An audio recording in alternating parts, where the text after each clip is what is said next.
20th, and this is the Hendrick Hudson Board of Education meeting. Can I have a motion to open the meeting? Motion. Can I have a second? All in favor? Okay, the board will enter executive session for the purpose of collective negotiations under the Taylor Law, medical, financial, credit, or employment history of a particular person or corporation, or matters leading to the appointment or employment history of a particular person or corporation, or matters leading to the appointment or employment or promotion or demotion or discipline or suspension or removal of a particular person or corporation. Can I have a motion to enter exec? Motion. Can I have a second? All in favor? Okay, the board will be back at approximately 7 p.m. Good evening. Today is Wednesday, December 20th, and this is the Hendrick Hudson Board of Education meeting. The board has just returned from executive session, and before we get into our agenda for this evening, I'm going to turn it over to Mr. Trombley to introduce to you our guests. Thank you, Mr. Mayor. So good evening, board. We have a very special treat for you. You're joined, we know many of you were busy, and this will be our last meeting before the holiday break, and we wanted to send you off in the holiday spirit. And we know many of you were busy and unable to attend some of the concerts, so we wanted to make sure you had some of that holiday cheer brought to you this evening. We are joined by Ms. Delner and the Treblemakers, who will be singing a selection of holiday carols for us. So I'll turn it over to Ms. Delner. Thank you, and the Treblemakers for being here. Thank you so much for inviting us. I'm Erica Dendler, the Director of Choral Music here at the high school. And our conductor for this performance is senior Mia O'Malley. And I just want to let you know that Mia is currently in the process of auditioning to be a music education major at several different colleges throughout the United States. So we wish her luck, and this is a little bit of practice before she actually gets on her way for that. So here's Mia and the Treblemakers.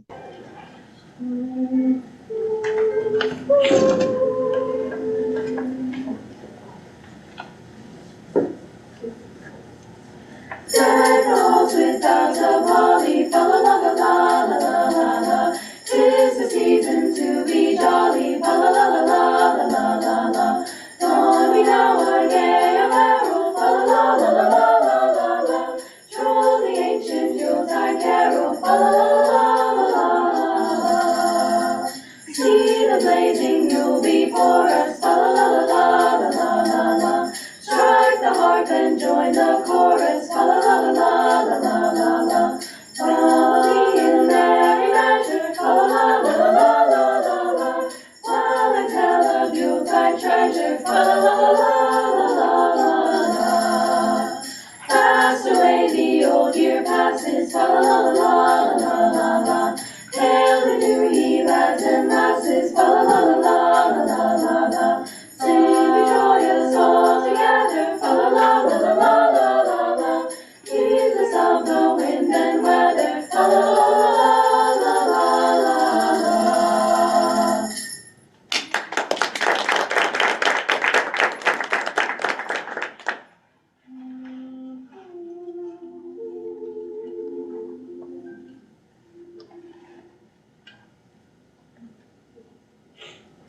Angels we have heard on high, sweetly singing o'er the plains, and the mountains in reply, echoing their joyous strains.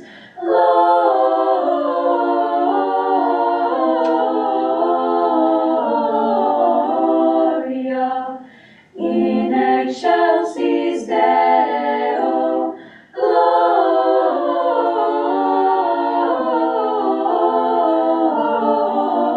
Gloria in excelsis Deo. Shepherds, why this jubilee?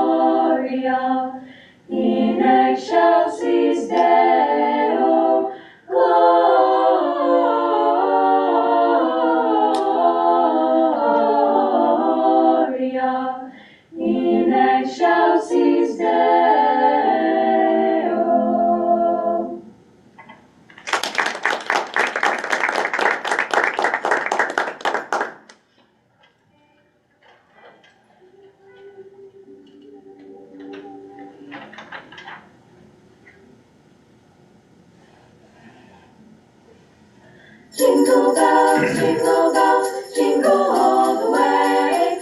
Oh, what fun it is to ride in a one-horse open sleigh. Jingle bells, jingle all the way. Oh, what fun it is to ride in a one-horse open sleigh. Dashing through the snow, one-horse open sleigh, on as we go, laughing all the way, on cocktails, making spirits bright. What fun it is to ride and sing a sleighing song tonight. Oh, jingle bells, jingle all the way. Oh, what fun it is to ride in a one-horse open sleigh. Jingle bells, jingle all the way. Oh, what fun it is to ride in a one-horse open sleigh. A day or two, I thought I'd take a ride. Seated by my side, clean as legend seemed his luck. He got into a drifting bank and then we got upside. Oh, jingle bells, jingle all the way. Oh, what fun it is to ride in a one-horse open sleigh. Jingle bells, jingle all the way. Oh, what fun it is to ride in a one-horse open sleigh.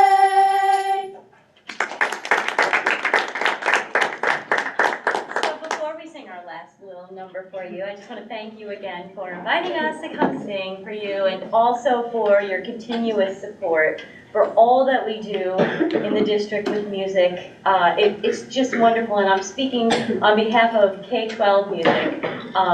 Thank you so much for your support.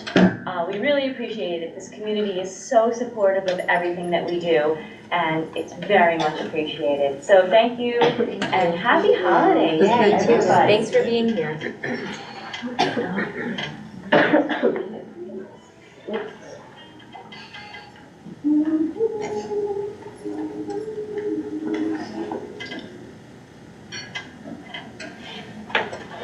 We wish you a Merry Christmas, we wish you a Merry Christmas, we wish you a Merry Christmas and a Happy New Year.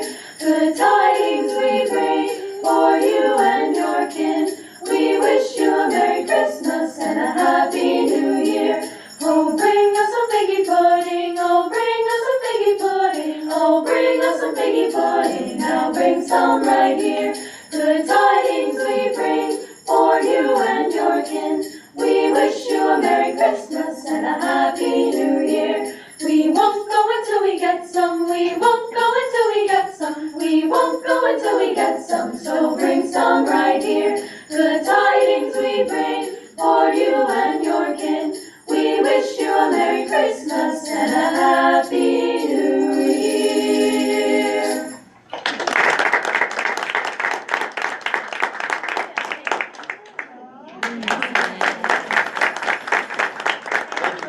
Thank you so much. Before you go, I thought I saw a number of board members wanting to jump in and sing along. The microphones were. Yes. So Ms. Denler, what was very special to me was to watch the pride in your face, to watch Mia conduct and your treble makers perform for us. So thank you for your support of them. And Mia, I think some school district is going to be very lucky in the future. So keep us in mind and keep us posted as you progress through your educational journey. But thank you to every treble maker for this evening. A wonderful serenade to start off the board meeting. Thank you. Thank you.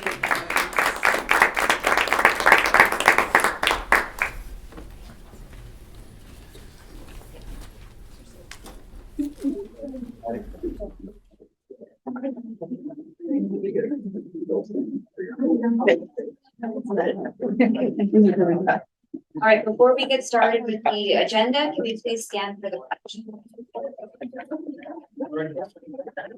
Pledge allegiance to the flag of the United States of America and to the republic for which it stands, one nation, under God, indivisible, with liberty and justice for all.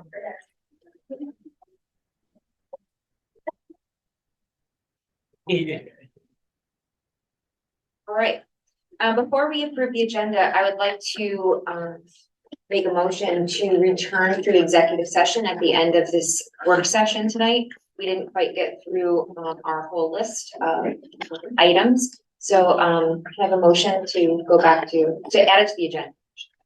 We're not going back yet. Okay. Thank you. For the second? All in favor? Right. Okay, can I have a motion to approve the agenda as stated now that we've added executive session? Motion to approve the agenda. Have a second? And all in favor? Great. Ready.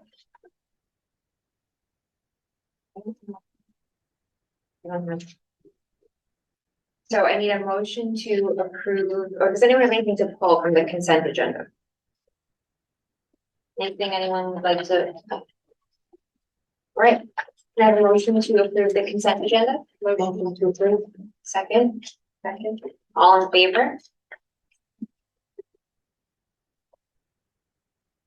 Okay. All right, everyone have a good evening. All right, where are you? That's after. Oh, you, that was good.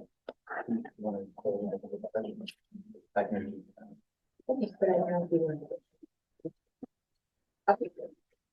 How are we getting? So we have Don. Okay, cool.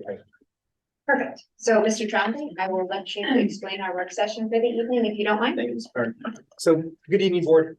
The main focus of this work session is to kick off our budget development session. And while a great deal of work has already been started by our administrative team, faculty, and staff, the board is engaged in this public work session to demonstrate the transparency that is associated with the school budget development process. A school budget is not only a balance sheet showing our revenues and expenses, it is also a statement about our educational priorities. Furthermore, the school budget is a story describing the financials of the district. Tonight, the focus will be on beginning to tell that story. And to that end, we have two presentations to aid in our work session and to aid you in your understanding of, and the public's understanding of the story of our district financials.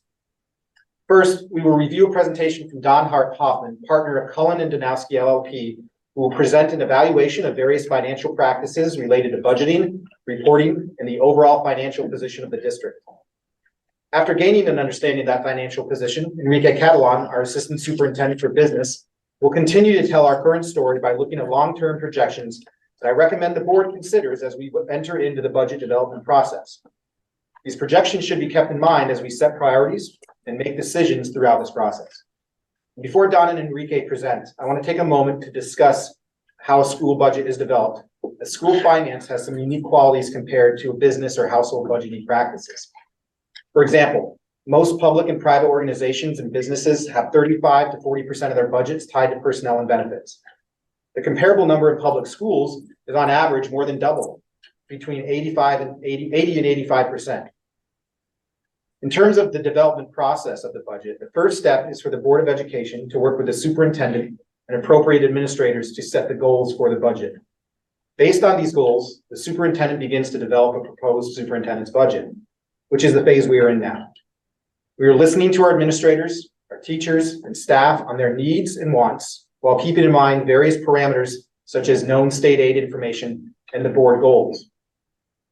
Additionally, in early January, we will continue building the budget through departmental and staffing meetings. Throughout this year's budget development process, we will have our cabinet, administrative team, and budget code owners present at public board meetings beginning in January. And these meetings will present various areas such as technology, the instructional program, facilities, transportation, athletics, and special education. We will ask those presentations to be comprised of what the district accomplished with the funds provided to those departments from the 2023 and 2024 approved budget. Additionally, these presentations will, in general terms, describe the anticipated increase or decrease to their budget codes, and with our best understanding of the 24-25 proposed budget will need to look like to carry out the best program for our students while remaining fiscally responsible. On March 2nd, we will conduct a line-by-line budget review, taking the general information we shared in those presentations down to the granular level with opportunities for the board and public to ask questions of the budget code owners. And we will take, in addition to the questions, we will stream the meeting and have a video for archival purposes for the community to view. Throughout this phase of the superintendent's budget, changes to the budget will be made based on feedback, new information such as state aid projections, and priority-based decisions. This will accumulate into a budget that the board must consider adopting. If adopted, that budget becomes the Board of Education's adopted budget and will be published and available to residents to help them make an informed decision about supporting that budget. The transparency of our budget and financials comes from extensive public meetings with the budget as an agenda item. The adopted board budget will be put for public vote on Tuesday, May 21st for community consideration on the total funding amount requested, meaning the detail provided throughout our development process. The presentations and even the line-by-line review helps us to develop a final budget dollar amount. That total dollar amount of the proposed budget is what the community is actually voting on, not the line-by-line information. That is the transparency showing the community our best idea as we begin to develop and shape what the budget would look like. I share this information because I mentioned earlier that tonight, our two presentations will begin to tell our story of our financial future. And I ask that everyone keep this in mind as it is an important part of shaping how we approach our budget season. So at this time, I'll now turn it over to Don Hoffman for his part of the presentation. Don? Thank you, Greg. Okay, thank you very much. Am I coming through loud and clear? Can you see me? Yes. Yeah. All As right, can thank see, you. Joining us virtually this evening. Good. All right. So basically, tonight's presentation is to give you a overall perspective of your financial position. Okay. So again, our firm is Cullen and Danowski. We're based on Long Island, but we do work in Westchester as well. In some capacity, we work with 85 school districts. There are 5 partners, either on financial audits, internal audits, or accounting services. I run the internal audit practice, and I've worked with districts on budgeting and fund balance problems. And I've also worked with 2 Long Island school districts that have had property tax reductions due to power plant reappraisals and closing. So I'm familiar with what your district is going through. Next slide, please. So from my perspective, I took a look at the information available on your website. I also selected other information. I read your financial statements, your audited financial statements, and it's clear to me that the district is under tremendous financial stress due to the closing of the 2 Indian Point properties, right? Just those 2 properties have resulted in a reduction in revenue from those 2 properties of $20 million each year, right? And that's on a budget that's, under $100 million. So you've had a $20 million revenue reduction just on that line item. The district has had good financial results, meaning you've operated at a surplus for the last 3 years, even with that reduction in pilot payments, because of significant increases in state aid, which are, hopefully are more or less permanent in nature.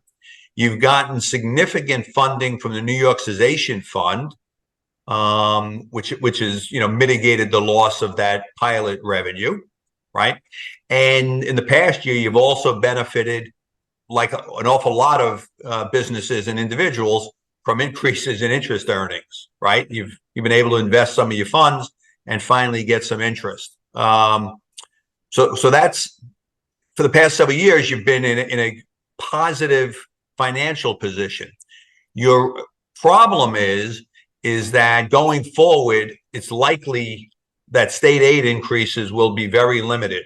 Your state aid increased because your foundation aid went up significantly to catch up to past shortages in foundation aid based on the formula.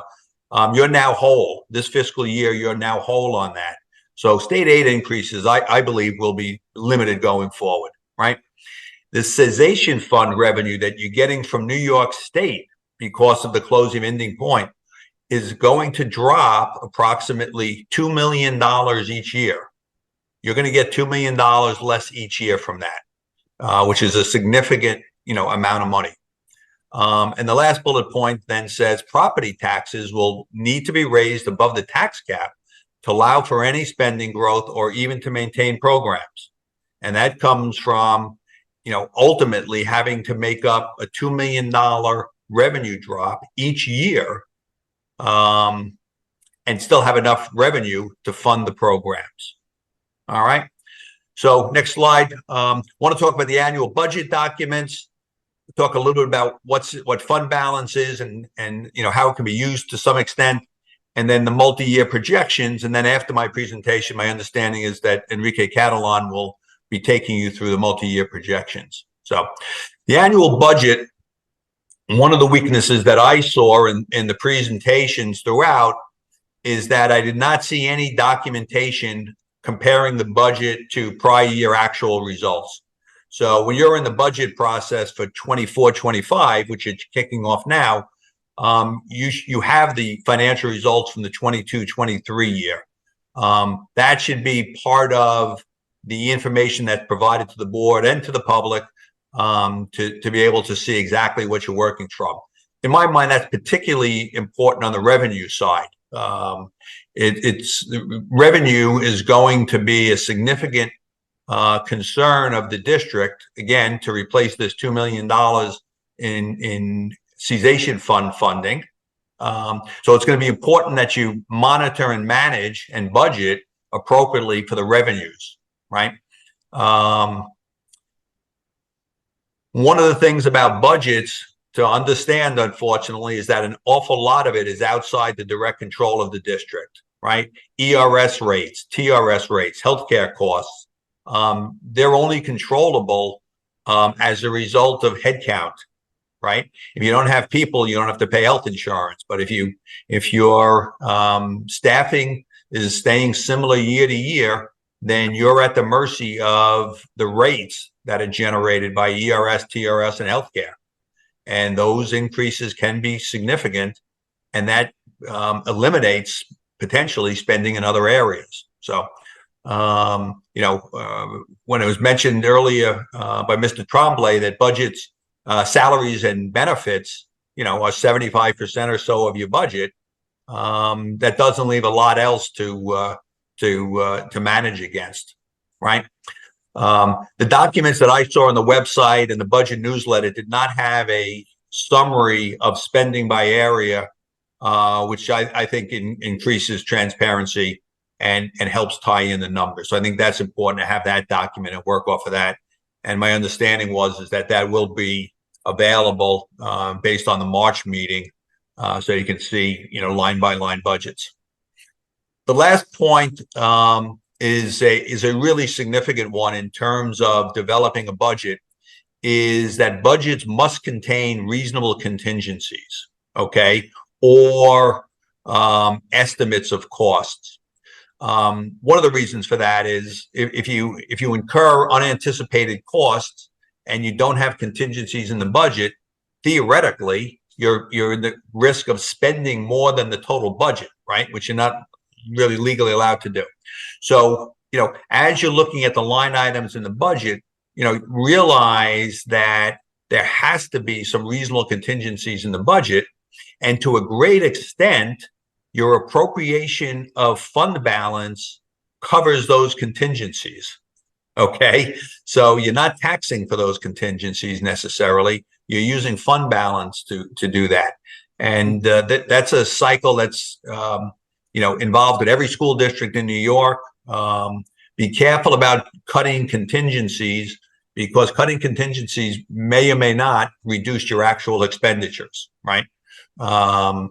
If you have to have a new bus and it's required, or you have to have tuition for a kid in an outside place, it really doesn't matter if you budgeted for it or not. You're required to spend the money. So make sure that as the budget is developed, you understand what's in the contingencies. Don, before you go on to the next slide, I hate to interrupt.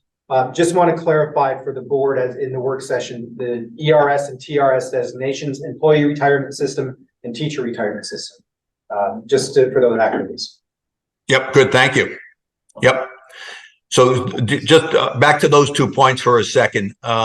those ERS and TR rates are percentages charged against associated salaries.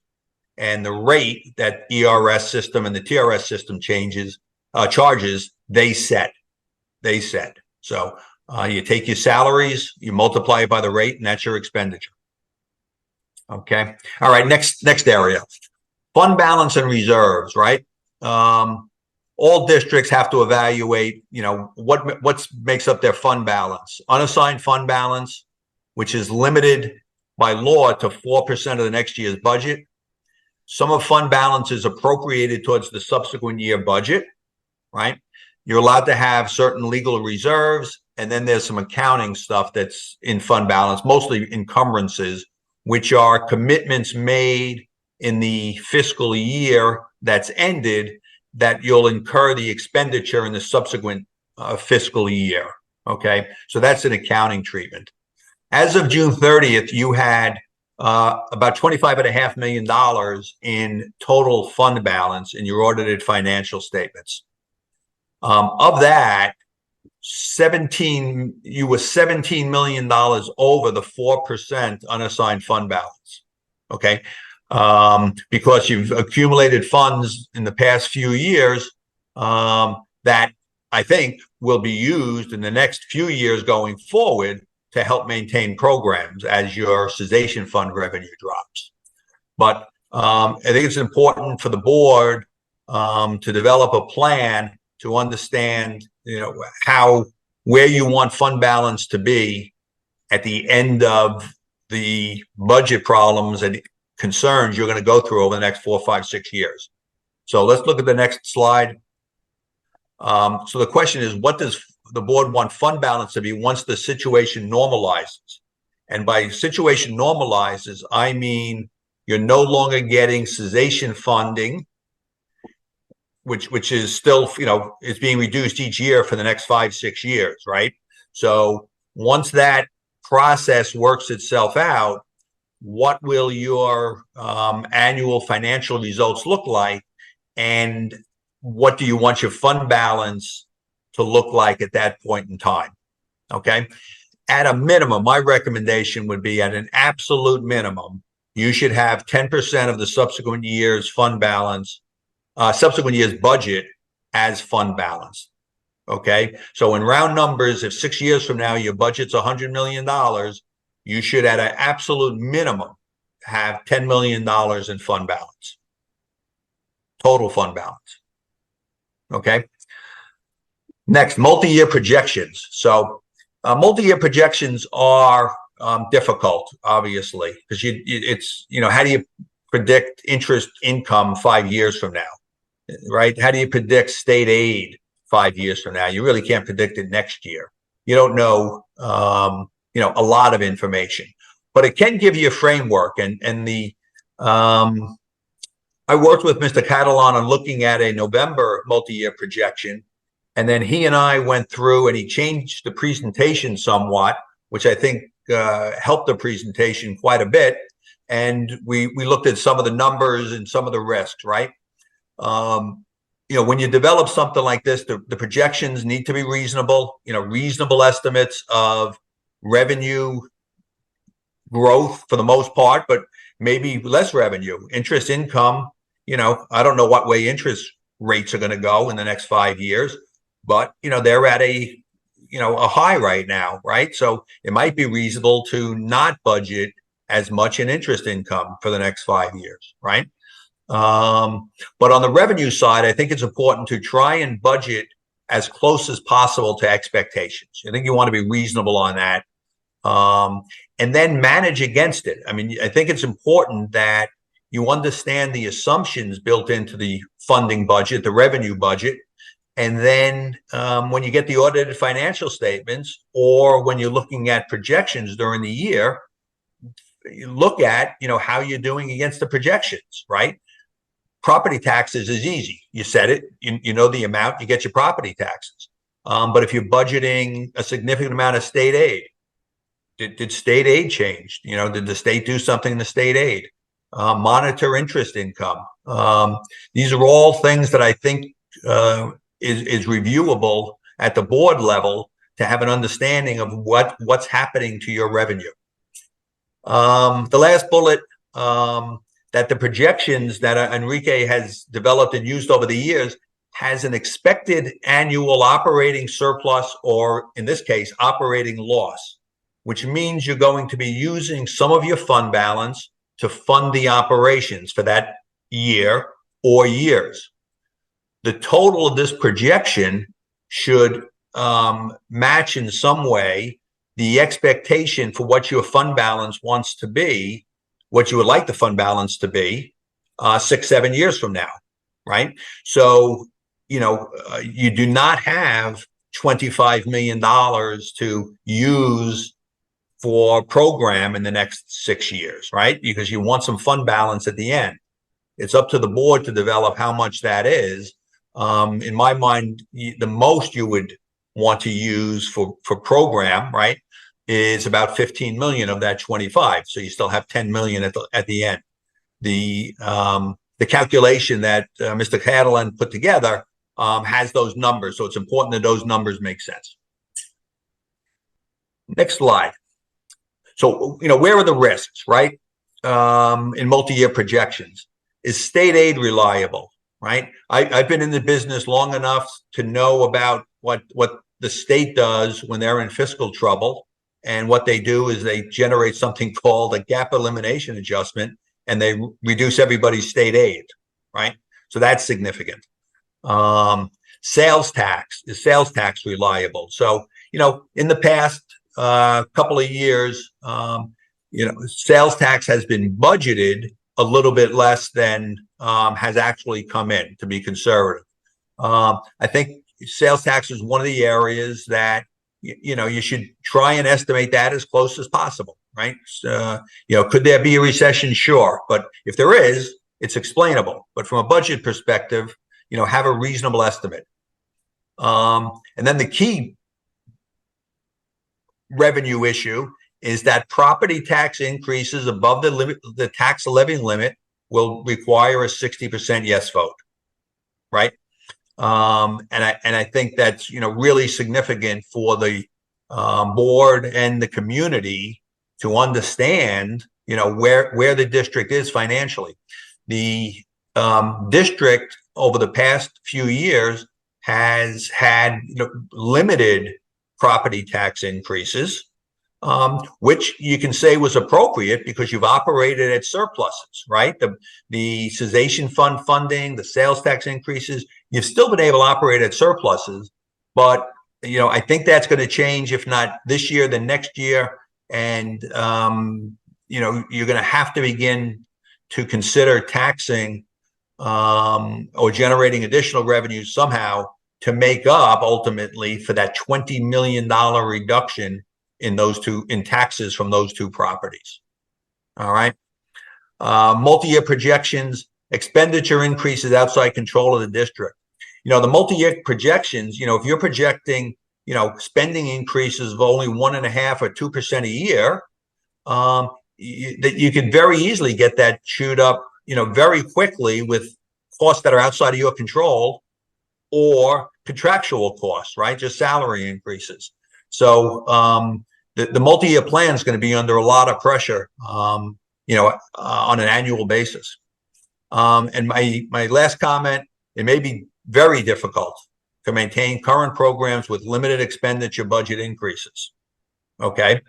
And that's because, if you're trying to limit the spending increase to 1.5% to 2% and costs are going up, other things might have to come out of the budget. So that's something you can look at annually.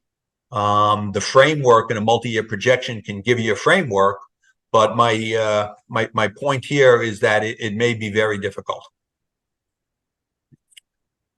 All right. Any questions at this point? So Don, we're gonna ask you to stay on with us while we go through Enrique's presentation. Just we can give the board the full picture of the story that these two components tell. Just to set the stage, so the board asked Don and his firm, because we are at such a critical juncture of understanding our financial projections and our financial environment, took an outside look, an independent perspective, and wanted to set up for our discussion, knowing that we are coming from a solid baseline of the information we are using in our budget development process. So Don's perspective allows us to say that the projections that we are using to begin this discussion are on solid footing. And so I just wanted to make that clear as we transition to the projections that Enrique will share to help set the stage of what we have to consider for the next couple of years as we budget. So Enrique, I'll turn it over to you. Thank you, everyone. Yes, Don will be staying on, correct, Don? He's gone. He's like out of here. Yeah. I'm on. Oh, you're there. Look. Don't leave us. I'm not. I had you on mute for a second. I had myself on mute. Thank you, everyone. You're going to see a lot of numbers here, but at the end of the day, there's a couple that are very important. I want to start by giving you a little bit of history of where we were and where we're going. I think it was January of 2018 when the board was on a Saturday, was ready to go and look at all the buildings to see if we were going to do a 40, a 60, or a $80 million capital project when the news showed that Indian Point was closed. So obviously, instead of going and looking, we just went and tried. But 7-8 months later, I started getting a little bit more information about what was going on. And with that, I started my projections. At the same time, in October, November, the state controller office came to auditors to be sure that we're not going to go bankrupt and that we had a plan. Our plan back there was that our tax levy increases were going to be between 6.9% and 10.4% over the following 6-7 years. If we go to the next slide, this was the state controller's report. And if you can see in the next slide, in the slide that is there, you can see that back then, the increases were what I was telling you, because I worked with the state controller's office. If you read a little bit under that, they even believe that I was too optimistic. They believe that these numbers that I showed them were going to be very optimistic compared to what they thought our problem was. So I just wanted to give you a small idea of the problems we were looking back there, and then moving forward, show you where we are. Basically, like Tom said, we looked at the projections, and now instead of looking at 10, 11%, 7%, 9% tax levy increases, we're looking at between 2.75 and 8%.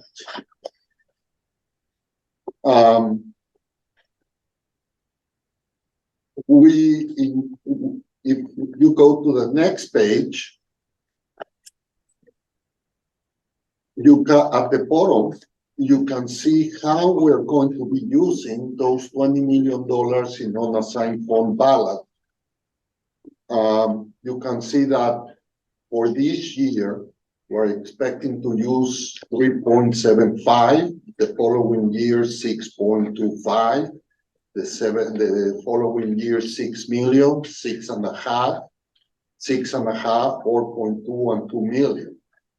So what is important here is for the board and the community to understand that if we have a lot of money set aside, it's not because we have that money just to throw away. It's because in the future, we need that money to be able to get tax increases of between 2.75 and 8.8%.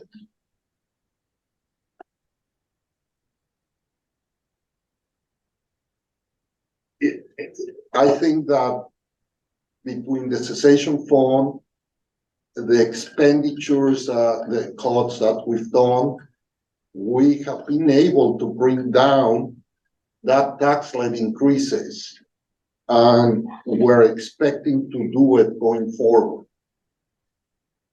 To tell you a little bit about my projections, for example, state aid that used to be $8 million for this year, it increased 50% to $12 million. The biggest part of that increase has been the decrease in our wealth ratio. When I came here, our wealth ratio was 1.7. For the state of New York, if you are at 1, you are the average. You are below 1, you are below the average. You are above 1, you are above the average. So when I came here 16 years ago, we were at 1.7, meaning that we were 70% wealthier than the average school district in the state of New York. Today, we are 1.39. So the state obviously doesn't consider us a poor district, but obviously we're getting a little bit more of state aid because of the reduction in wealth ratio.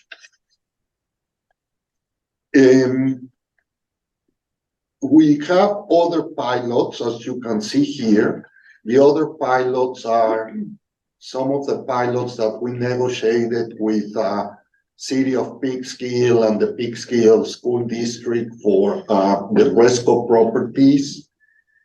And then we have, like Tom mentioned, other income interest.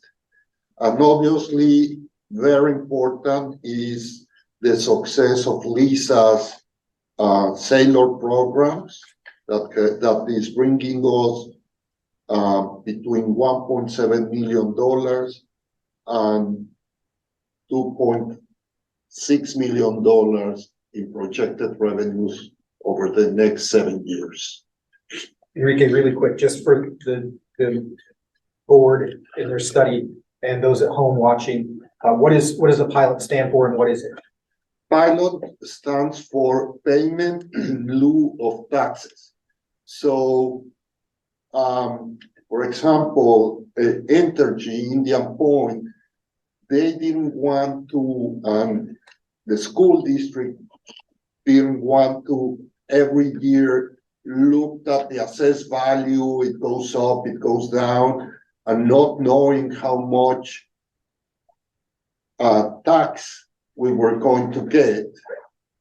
So we enter into an agreement in which, in our case, was for 10 years, in which Entergy and us agreed that we were going to get, and I don't remember the exact amount on 2015 when we entered into that agreement, but about $22 million, and then every year a 2% increase. So like that, it is important for the school district to have pilots with major corporations, because then you don't have to negotiate on a year basis the assessment. You have a long-term contract on how much taxes they are going to pay. Thank you, Enrique. So in our projections, like Tom said, it's impossible with the cost structure that we have to project 1 or 1.5% increases in expenditures. Just to give you an example, for the 24-25 school district, our health insurance is going to increase 5%. If you take into account that our health insurance is approximately $12 million, you're talking 5% of about 20% of our budget. So the increases in budget go between 2.75 to 4%. So based on that, the board decided that we didn't want to have, or at least that's the idea here, we didn't want to have 1 year of a 10% increase in taxes and the next year a 0.1%. We wanted to use our fund balance for those years that we needed it more, so we will have a tax levy that won't have peaks and valleys, will be basically the same. And that's why if you look at our tax levy increases, it goes 2.75, 5.6, 5.6. Then, unfortunately, the year that the pilots are off, it has to grow, it has to increase to 8.8, because now we lost the complete pilot payment that we have to make on. And then it goes back to the 5%. Enrique, can I interrupt real quick? Sure. I think you meant to say we lose the cessation fund, not Oh, the pilot, right? I'm sorry. Yeah, That's okay. the Thank you. cessation fund, yes. Yeah, sorry. So, and then the projections that were done in 2018, they don't include the cessation. We didn't know about the Right. cessation So I fund. think, that should just be pointed out. That's like the big difference between why the tax increases were so much higher then versus now. Yes, they were two parts, and one that, no one wants to hear anymore, but the second one was that supposedly Princeton Plan was going to reduce $2 million our expenses. So yes, those were the two parts that are different in these projections than back then. And a big increase to state aid. No, I had the big He increase. Oh, you did? He could Yeah. do that. Yes, I knew that there was going to be an increase because of the Oh, yeah. wealth ratio, not at that level, but if you see for 23-24, I had Oh, 12.9 yeah, million. I see it. I'm sorry, I Yeah. didn't see that. Yeah. Mhm. Because I thought about that. But like John said, those were the two keys. The fact that our expenses were going to go down, and the fact that we didn't know about the cessation fund. Can I ask a question, Enrique? So last year we were at a 0.10% increase, and next year you were projecting a 2.75% increase. What would happen if the budget was voted down this year? What would that do? Before we go there, because that's important, so I want to go in order of events. Okay, Before I plug in there, do you have anything more that you want to share about the projections before we move on to questions? No, I think that those are the general overview. You have the same projection that I have. If you have any questions about anything, then when you ask the questions, I can I can answer. Okay, so there's. Yeah, go ahead. So can we pull Don back up? So again, the purpose of these two presentations was to allow for the board to study the current situation we are in as we begin the budget development process. So you can make informed decisions based on verified data to the best of our knowledge about our financial future. And I'm a social studies teacher who happens to like school finance, but Enrique's and Don are much more skilled in it. So I summarized some things. And what I heard from a summary standpoint is that over the next few years, we have a revenue problem, not a spending problem. That you can only increase without increasing taxes or without reducing expenditures or without increasing revenues.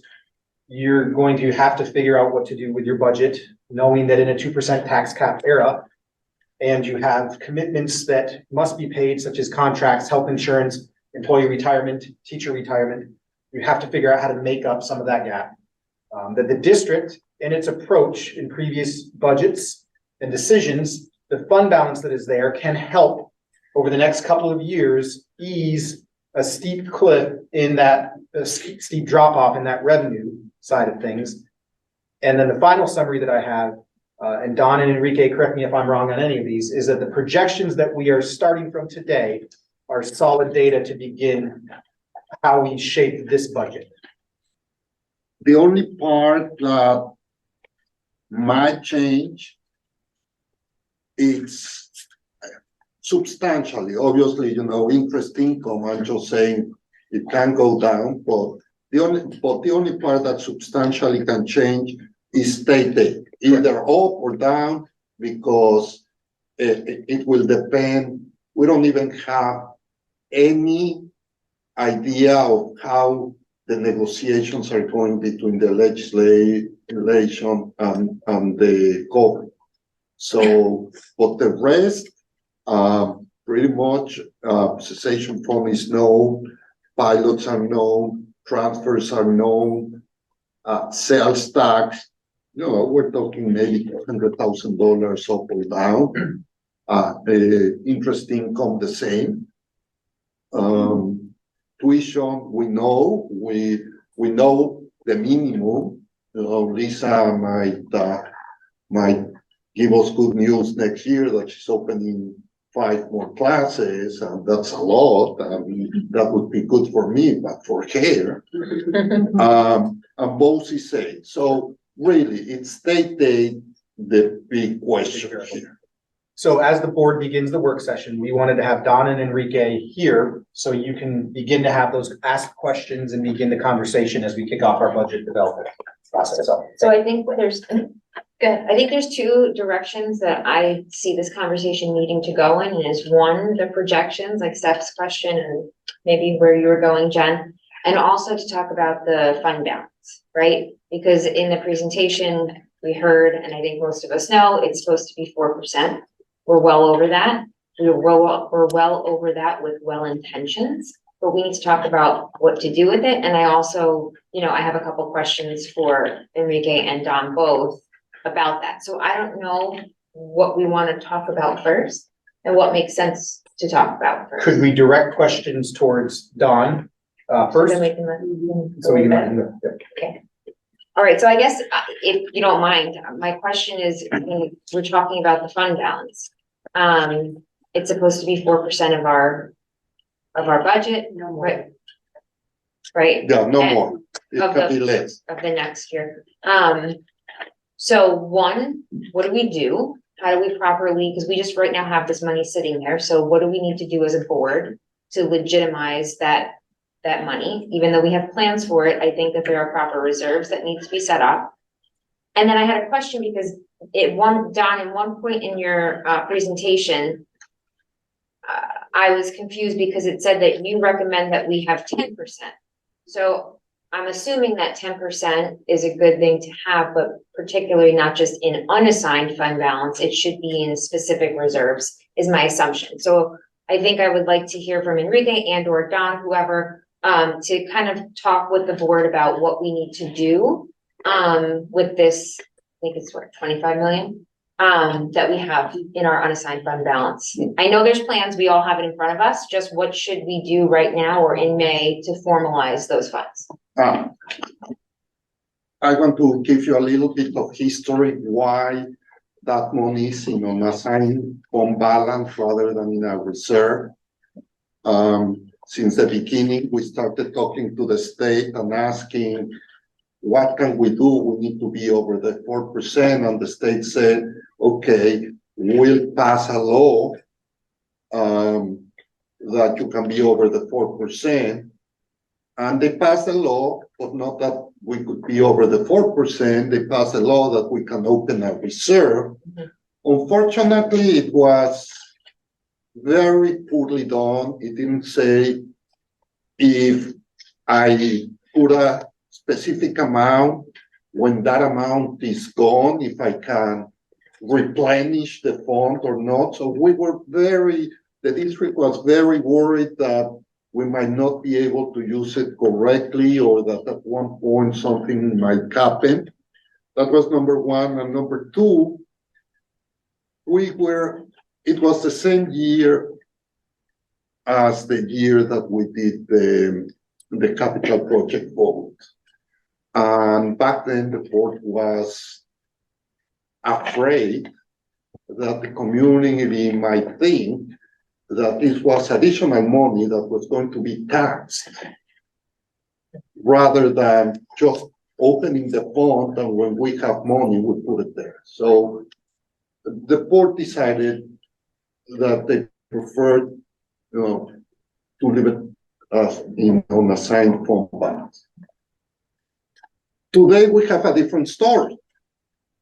Today we have a story to tell the community.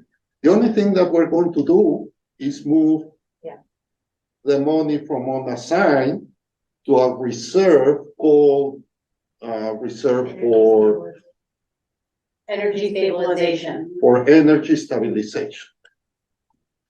So It's called the Budget and Bill Law. It's called the Energy System Tax Stabilization Reserve Fund. So we need to that's what we would be established. Right? So that's what we need to establish. But it has to be voted by the community. This is not one of the reserves that can be opened just with board approval. So we wouldn't be necessarily, the goal wouldn't be to add more to it. It's just an account to put our reserves in. So that Yes. Not over the 4%.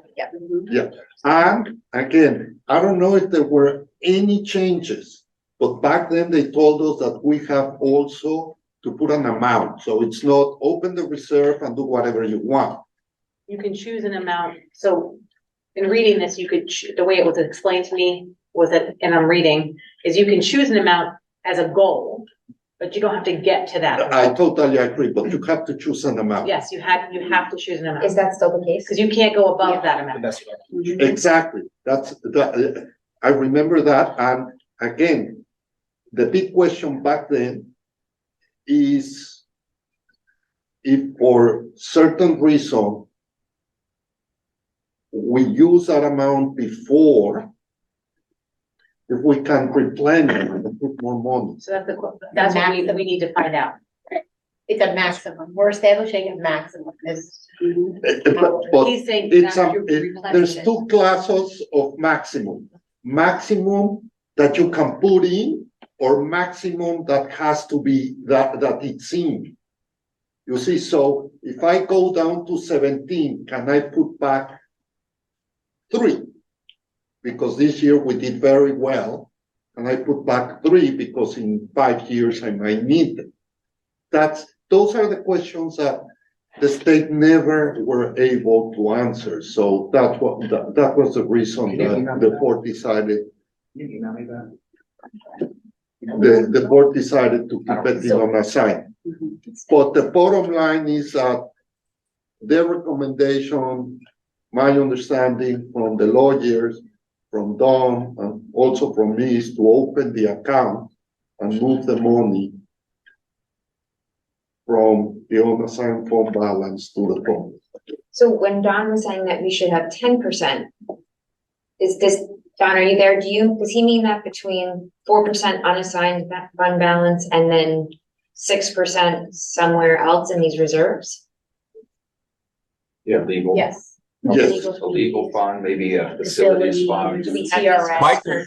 My recommendation is to put the difference into a retirement system reserve because it is frankly the most flexible reserve that you can use when and if you need additional funding to get to a short-term funding problem.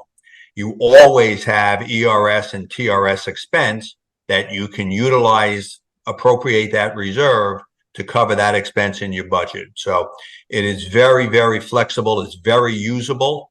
For example, if you have a state aid reduction, so you have now a funding problem, a temporary funding problem, you can utilize the ERS TRS reserve for that funding. So to your point, I would put 4% unassigned fund balance, 6% in the retirement system reserve, and the balance into the cessation fund reserve.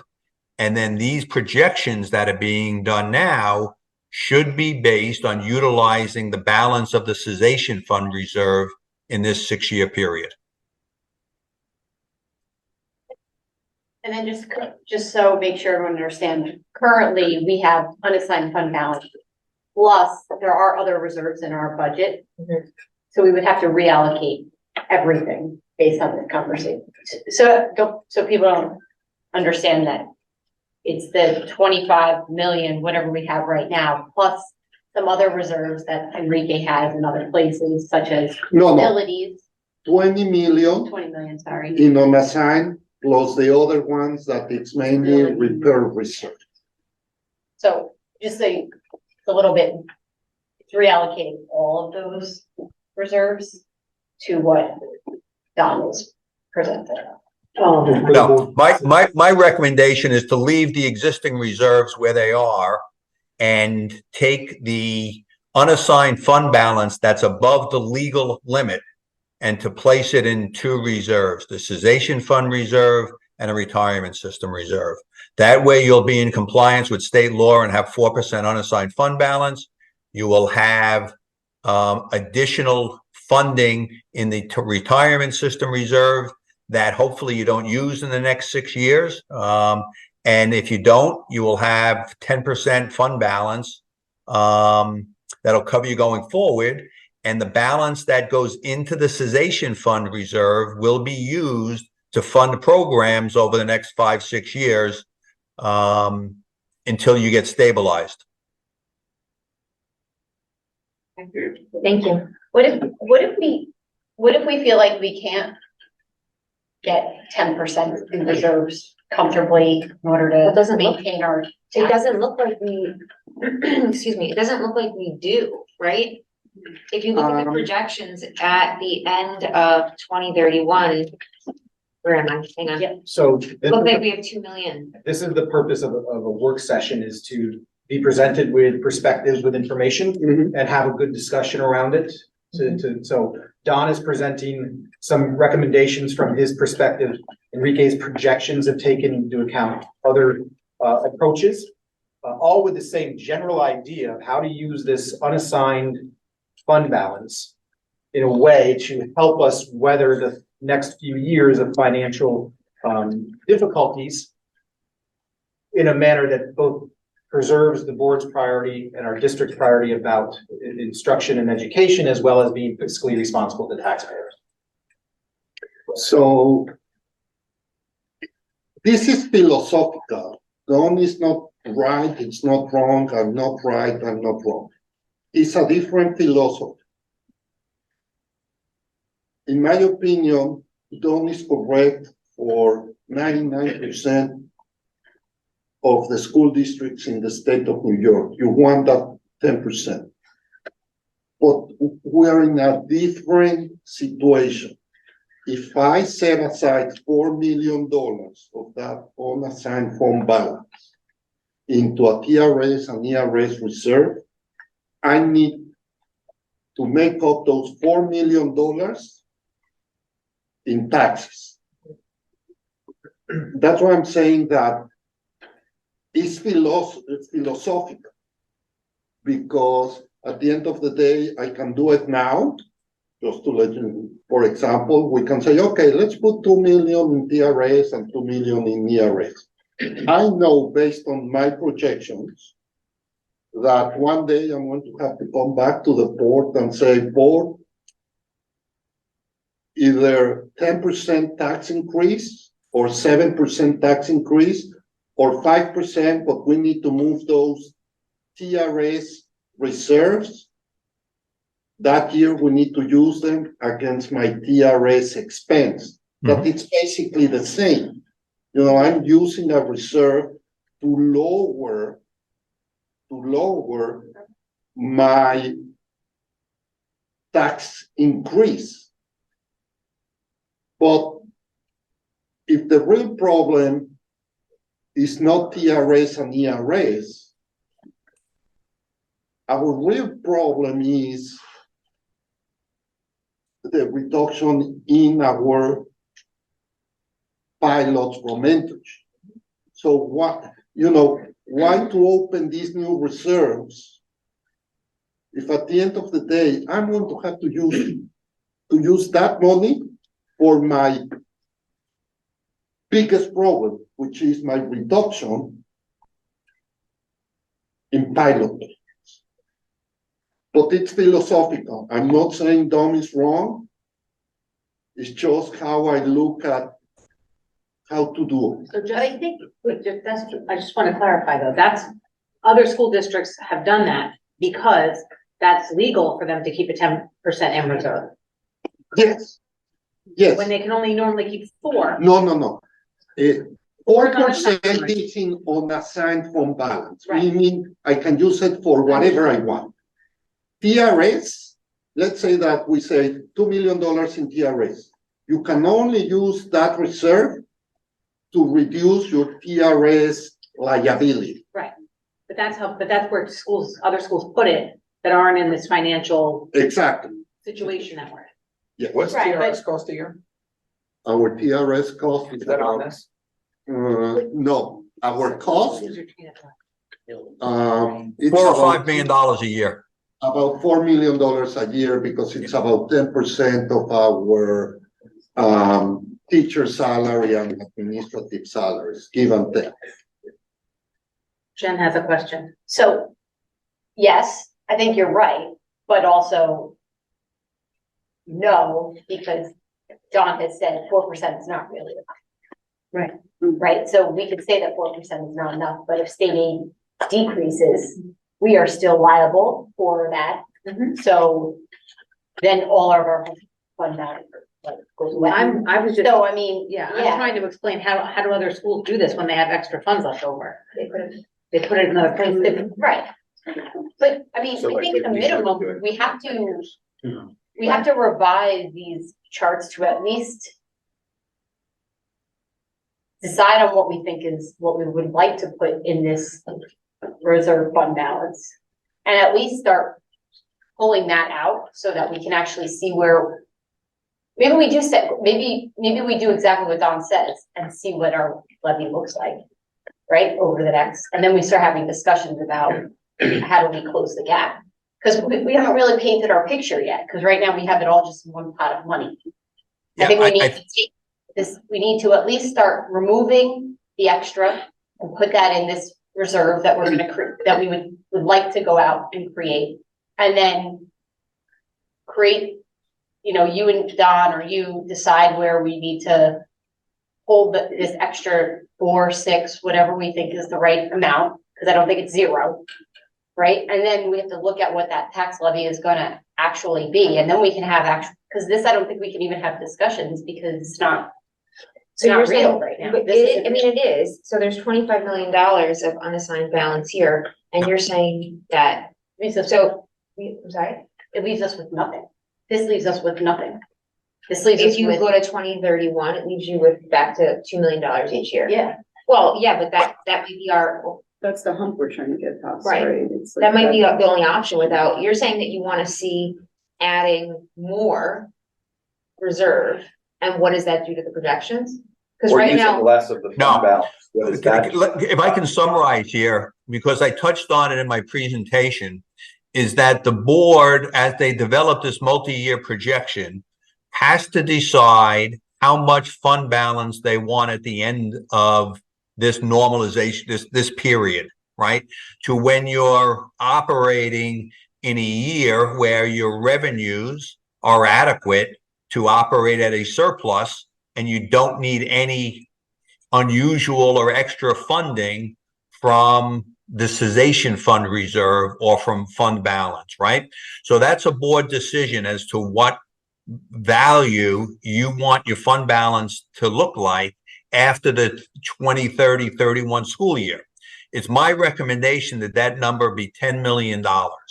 I'm not as concerned about what reserve it goes into, because that's, as Enrique says, you can move the money, you can do this. But the projections in my mind should be built to say at the end of this time period, we're going to still have $10 million in fund balance. $4 million in total fund balance, which is your unassigned fund balance. $4 million is really not adequate for a school district with the risks that you have related to state aid funding and with the risks that you have for cost increases that are outside of your control. And the reason you have fund balance is to buy time, if you will, allow time to use fund balance on a temporary basis to maintain programs, and then develop a plan to operate from there. If you don't have adequate fund balance, any shortfall in revenue or any increase in expenses outside of your control might cause, change to program that is difficult to ever get back in. So it's up to the board to decide how much money you want in total fund balance, no matter what you call it, whatever reserve it's in. That can be, those details can be worked out, but how much fund balance you want after the 2030-31 school year. My recommendation is at a minimum $10 million. And to the point about other school districts have 20-25% in total fund balance, many of them. So I have a quick question for Enrique.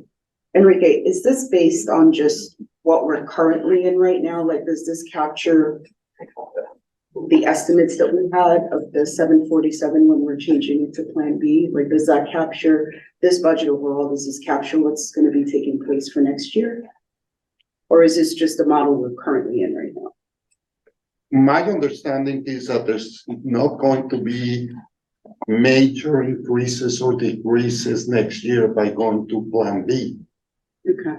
That's what I think Margaret, Lisa, Dennis might discuss, that maybe we're going to have to add one teacher here, but we're going to spend 300,000 in moving expenses. But my understanding is we're not talking, about a major increase or decrease that will move the needle. Okay, I'm sorry. No, I was just gonna say, I guess, when are we gonna see just what those numbers look like and how, whether they are or they aren't, because it was an estimate, right? Yeah. So I think we need to understand what the cost impact is gonna be against this, as well as. we that move goes forward. for everything more than just elementary. So this was going to lead into your Actually, because question. that's a one-time cost. I was thinking about the year 26-27 projection. If 85% of our budget is staffing, and that's the year that the contract is up for the teachers, have you worked in this projection a salary increase for them? I mean, if that contract gives them, let's say, a 3% increase, what No. does that do to No. the tax levy? A 3% increase is not considered here. What's considered? What is considered in that? So what they have currently? Just are we just increasing 2%? Is that what you're increasing? Your 2%, No. 1.5?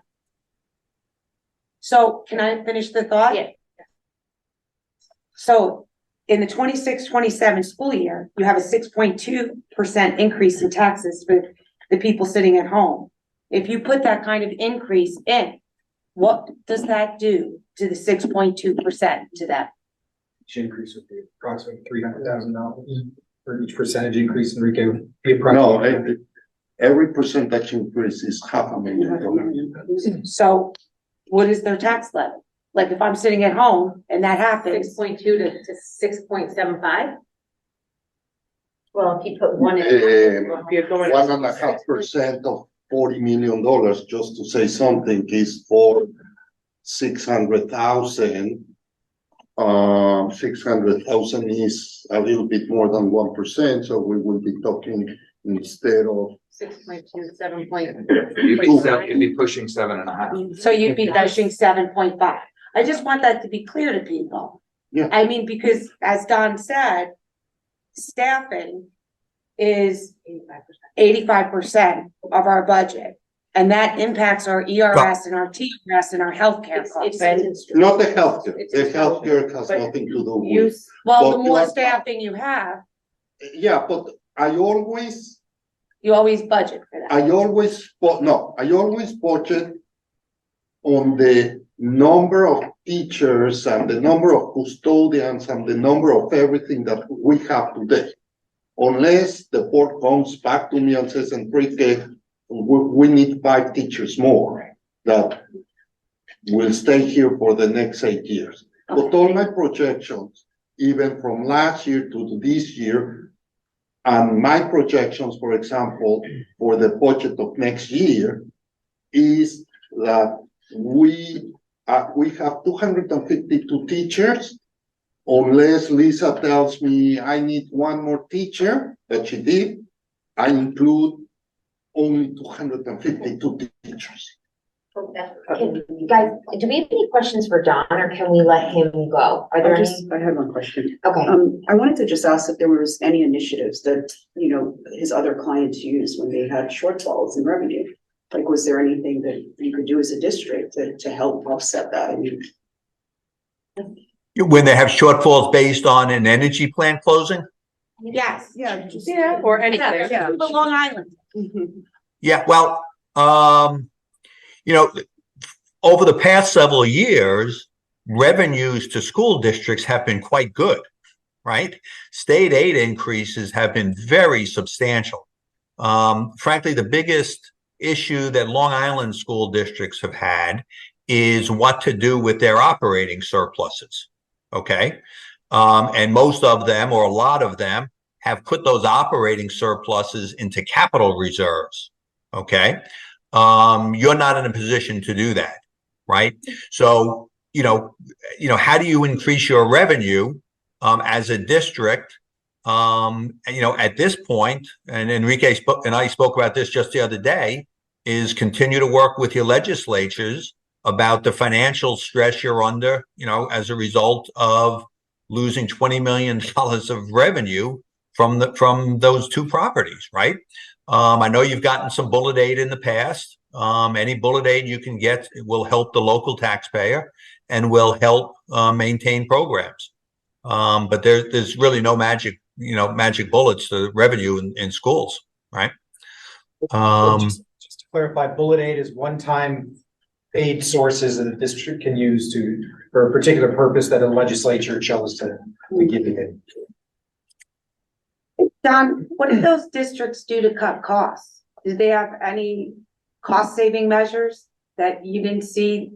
You know, the districts that, you know, really have to cut costs, and they're few and far between in the past few years, right? So I'm going back, you know, quite a while now, because state aid increases have been good. And until recently, inflation was under control, right? So, you know, if you go back, you know, 5-6 years, those districts that were running into some financial trouble that couldn't pierce the cap, the main cuts are in staffing, right? I mean, unfortunately that's where the cuts are. You know, you have to manage Your known expenditures, right? Your contractual expenditures have to be managed carefully. You can see the picture here. The projections that from 26, 27 on are for 2% annual spending increases, right? Those are going, those may be very difficult to achieve, based on your contractual situations and with costs, again, that are outside of your direct control, right? And I may be wrong, right? Could ERS rates and TRS rates come down? Yes, they could, right? Both of those right now are sort of in a medium level, and they've been relatively flat for the last few years. If investment returns are very good for the next few years, maybe there's savings there, right? I belong to NYSHIP. My wife's a retiree of New York State. I belong to NYSHIP. My NYSHIP cost just went up 12%. 12, right? If your health insurance go up 12%, that would be a very, very significant dollar impact on your budget that probably would require other changes. So there's no magic areas of cutting costs. Cutting costs is, in general, significant cost is cutting staff and changing program. So at other districts that were in Long Island that were in similar predicaments, did they raise taxes? How did they communicate? Like, how did they communicate, or how did they? Yep. So let's talk about the tax cap limit for a little bit, right? Since its inception 10 years ago, more or less, the vast majority of districts have lived within the tax cap. Okay. Districts that have pierced the cap have had, or tried to pierce the cap, have had mixed results. So, your situation is very unique, right? Very few districts have had revenue decreases in the magnitude that you're facing. And it may be no districts that have faced this, right? You've essentially lost $20 million in revenue. The state has attempted to help mitigate that loss through the cessation fund funding, right? And you've benefited from that. The first year that you had a reduction in your pilot agreement of $20 million, you got essentially $16 million in the cessation fund, and state aid went in, and you were, almost whole at the end of that, right? But the cessation fund is dipping. So you're in a very unique situation, particularly in terms of the magnitude of the dollars. But, that said, one of my clients, very big school district on Long Island, back, 10, 12 years ago, fired 250 employees in 1 year. Oh my God. Okay. And had a significant impact on funding, but that was a result of the gap elimination adjustment, which was a reduction in state aid. For them was $10 million a year. And it was a result of the teacher retirement system costs going up from 10% of salaries to 18% of salaries, right? Both of those were outside of their control. They operated a couple of years with operating losses with their eyes wide open, but eventually they got to the point where they had to, really change their budget. And the year after that, retirement system costs came down, and the gap elimination adjustment was reduced and eventually went away. So they got completely whole, and now they're back to, the staffing that they had before. But they used their available fund balance in that situation for as long as they could, but they still at some point had to reduce program. So Enrique won't remember this. I don't think anyone else worked here. Remember when we laid off 35 teachers 1 year, staff members, correct? That was around 2008, 2009. After the budget went down, there was 35 staff members, I believe. No, I wasn't here when the budget went down. I came the year after. It was the year after that. Yeah. That's when that happened, correct? Yes, we also had to cut teachers in, I don't remember if it was 2011. 2011. I wasn't sure if it was 10 or 11, but yes. The bottom line is that it took the district 5 years Get it back. to get back what we lost when it was in contingency. Can I ask my contingency? Yeah, I just wanna. I'll any finish other- up with yeah, that. Any other questions? The only other question I have, and I don't know if Don or Enrique can answer it, how is the tax cap? There's a formula for that. How is that calculated? Because sometimes it's not just 2%. There's a whole nother calculation Yeah, behind it. there's a lot. If you want, So in one of our first presentations, we're gonna share. in January, we'll share, you're correct. It's think it's not only important. 2%, there's pluses and minuses. We want to be able to explain it within our. Yeah. I think it's. Not I think in it's 2 really- minutes, yeah. I think it's really important to Yes, have yes. Yes. understand that. Mhm. Okay, that was my last question. Any other questions for Don while he's still with us? So Don, thank you for your work, helping us have a good picture of where we stand, of giving us an outside perspective. And we appreciate your time tonight. It's been my pleasure. Thank you. Don, thank you. Good night, all. Night. So before we go to another question, I wanted to answer Tamika's question. So speaking about like elementary or whatever, any changes that we make overall in the whole district, the budget process is going to take us through each and every corner. And we're going to have presentations that are more of a general overview. And then our budget day is going to be granular, line by line by line. So you will see each topic, you know, if your question's about elementary and Jen's curious about what we're doing with special education, or you're going to see the full process as we move through. It's literally like a walk through the district from January till March, right? So that will all, we're in finance together, so we will also review it there. Literally every expense. But I just want to say, the impact of the budget piece. Last year, what month did we add staff? July, August? July. 5 total? 3, no? We added 3 elementary, but we retained a few of the staff members we had. Yes, that was before school closed though. But our budget was already established at that point. But I think it included them, so it's really. No. No, I it don't didn't. remember, no. I don't think it It didn't include them, but that It didn't, never included the people. not the high school, but the Oh, elementary. Okay, that's people, okay, gotcha. There wasn't any significant, like you have no concern over those 3 to 5. The shift in the staff, it doesn't, my point is that doesn't make a huge impact on the full budget. And when Lisa presented last year, you mentioned that you usually include 6 extra staff members because you just don't know. So By law, you have to provide. you have to provide the service. Yeah. Again, those 3 teachers, let's talk only about those 3 teachers. In an $88 million budget, we were talking about $300,000.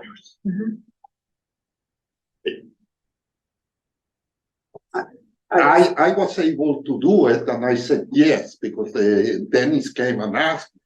Yes, we felt we had to, yes.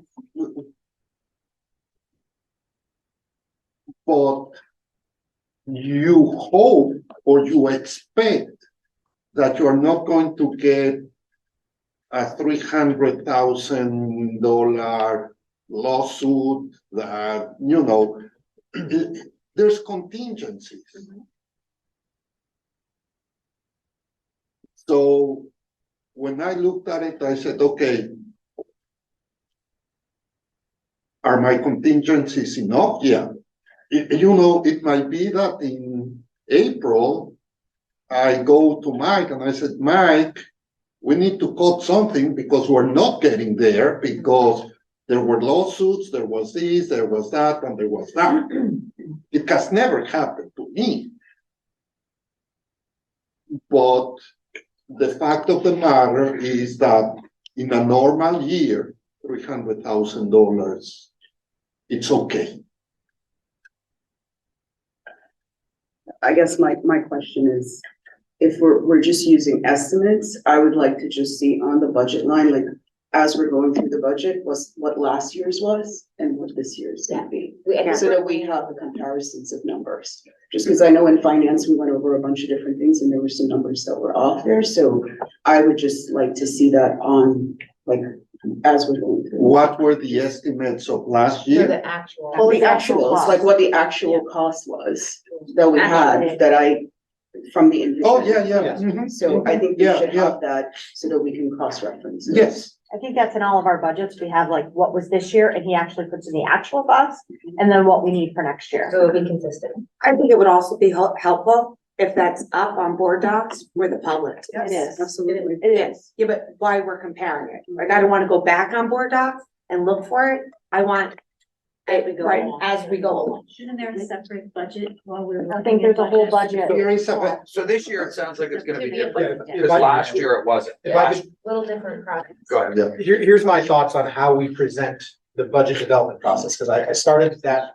today.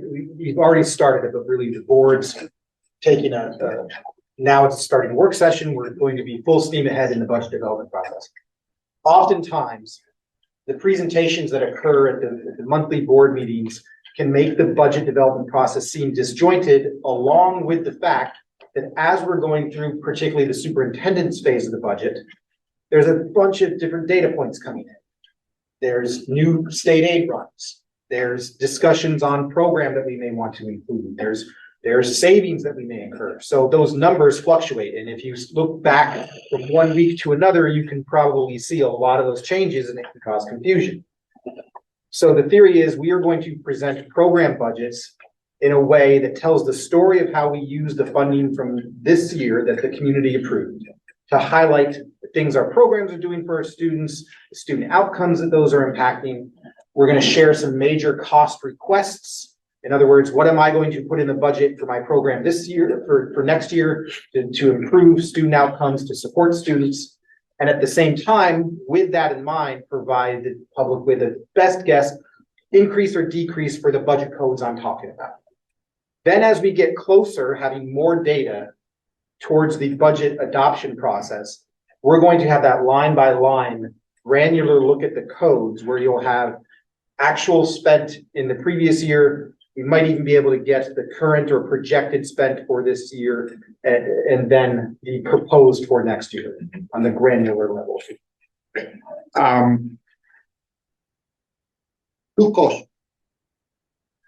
two cautionary issues.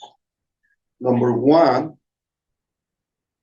and the most important, is that today, for example, I have a placeholder for each of our teachers in elementary school. But that will change in January when Margaret tells me Stefan is going to be V, but today is in Furnace Woods. And everything like that will change or will not make sense because one expense today was in Furnace Woods because it was pre-K. But that expense is going to be somewhere else that was not there yet. So we're going to do that, but very unlikely it's going to make sense with the elementary schools because what we are expending in one school today has nothing to do with what we're going to be spending with that school next year. But I think you have to look at the elementary schools holistically, elementaries holistically. You're educating K-5. I totally agree. But then if I'm going line by line, it's going to be impossible when I look at teachers. Then I have to say teachers, all the K to or pre-K to 5th as one number. Yeah, and then I'm just saying, that's what I'm saying. I agree with you, but I think then at the end of the day, we're gonna have to sum up all those lines and say K-5 yesterday was this, Exactly. K-5 tomorrow was this, and Right. then we could talk about, that kind of, we'll get to Mika to To make the difference. Yeah, oh, no. So the I'm teaching just staff, talking we could have because paid line by line, it's going to be very difficult to do it because I'm going to move ex-teacher that was making $120,000 here. Now I'm going to move it here, and the numbers line by line So are not going to make sense. So that's The total width. that's a discussion. Those of you for general municipal accounting, you can probably read the budget codes. There's the fund code, there's the location, all the way down to the location code. And we'll structure it in a way where it's not too granular, where you're getting confused. We'll go to the correct format, the correct budget code itself to say, okay, so this is regular teaching K-12 based upon this number of staffing compared to last year. We won't get as granular where it causes confusion, but it still paints a picture that's detailed enough to understand and compare. Can I ask re-ask my question? Yes. In last year, we were at a 0.10% increase, right? Yes. And next year, if we look at this, we're looking at a 2.75% increase. Tell me, tax levy. So tell me what would happen if the budget was voted down this year? I mean, I heard you say it took 5 years the last time the voted was budget down to get everything back to normal. So I'm looking at the figures here, and I just want to know if I'm sitting home, if your voted is budget down, what does that mean? Okay, this is what it means. If you look at the row that says tax levy to balance budget, which is like after, you see it? Yes. You see that this year we levied $50 million. Yep. Next year we would be levying 51.4. Okay, if we go to contingency, that means that we can only levy 50,053,000. That means that we need to cut $1.4 million. $1.4 million, to make it very simple, is 14 teachers. Also, isn't there rules that you can't let the town use the facilities? We can't. Plus everything else. Like. There's few rules. You cannot buy equipment, so you have to take all your equipment out. You cannot let outside organizations to use your facilities unless you're charging for them. The administrative cost cannot be higher than, I don't remember what percentage. Well, that makes sense, because if 85% of your budget is staffing, that would be 14 teachers that you would have to cut from the budget if the budget was voted down. And again, it will not only be teachers. The board might say, I don't want any teachers, so it might be me, Benita, and everyone else, But Could be aides, teaching assistant, security. I'm retired, so. No, I mean. No, because wait a minute, let's stop with the TA. I'm not gonna compare a TA salary to a teacher salary. No. If you're gonna cut one teacher, you're gonna cut 15, 20 TAs? 4. All right, sorry. But I guess it could be administrative staff. Yeah, it could be administration. That's what I'm saying. To make it very simple, just because of a new teacher cost about $90,000, we're talking 15 teachers. You cannot cut custodians, because then who's going to drive the kids to school? Because they are custodian drivers. So there's.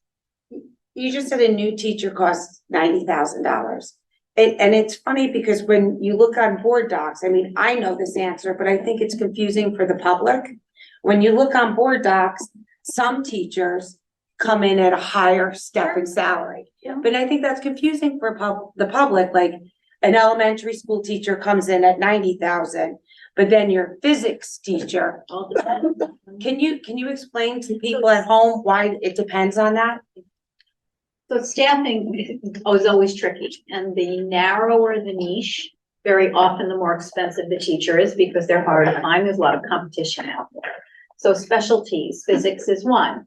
Sometimes a particular special education teacher can be another. ENL has been extremely expensive and very competitive. A general classroom teacher, K-5, there are many people looking for those positions, so you have a little bit more bargaining room. So you're getting, most often, you will get a newer teacher. So, and newer means a lesser salary because that's how it works. But yes, we see that often with some of the more niche areas that we try to fill. And that is the same for administration as well, correct? I don't know if it is the same. I mean, Like a facilities person would, it's very difficult to depends. find right now. If you think A about. business Depends on person, the market. sorry, it's very hard to find right now. Terms of select skill sets for positions in normal market conditions, you're going to be paying for those. Right. So those skill sets. I No mean, different than any other business. Yeah, Right, exactly. think about what happens with nurses. Exactly. I mean, they can name their price any place they go, private or public sector. But that's right. I mean, I don't like to talk teachers like if they think that it will happen, it's only teachers that the board, I'm just so the public and the board understands as a number, if the budget goes down, we're talking 1.5 million, we're talking $1.5 million. And today we finish talking to all our principals about non-salary expenses, and the total was 2.2. So Just to clarify that, that's proposed. We asked our exactly. principals, we asked our principals and our budget code owners what they needed to provide the best program to our students. So again, this is the first blush at the budget process. We want a good understanding of what we see as needs and wants.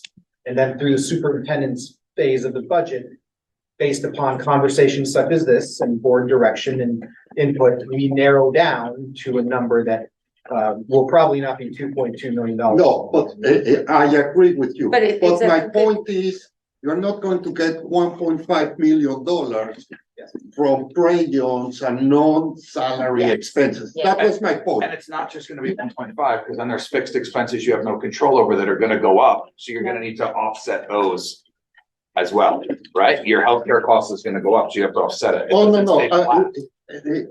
the question was what will happen next year?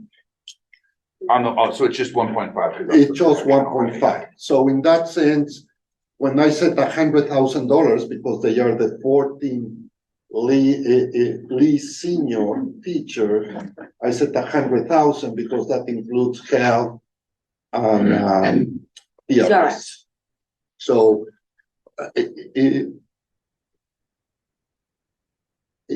but that's what it is. Like you said, you might decide, well, I'm calling all the assistant principals. That's 3. Right. That's it. You need to have a principal in every school. And there's mandates, so you have very, you can't just, Contingency, it's a whole different game.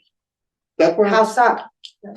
Well, in general, a contingency budget is only, you have to get back to your previous years and provide only those services that are mandated in general terms.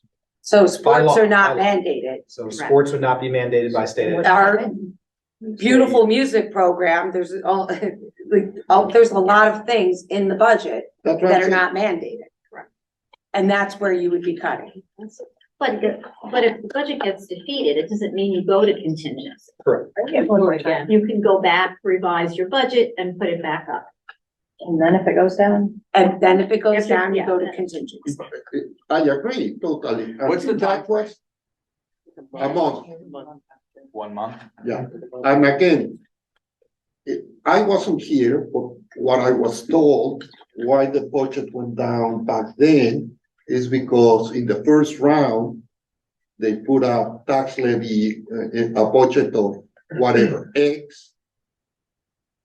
And in the second round, they put the same budget, thinking, oh, you know, the second time, Was it people are close? going to be scared.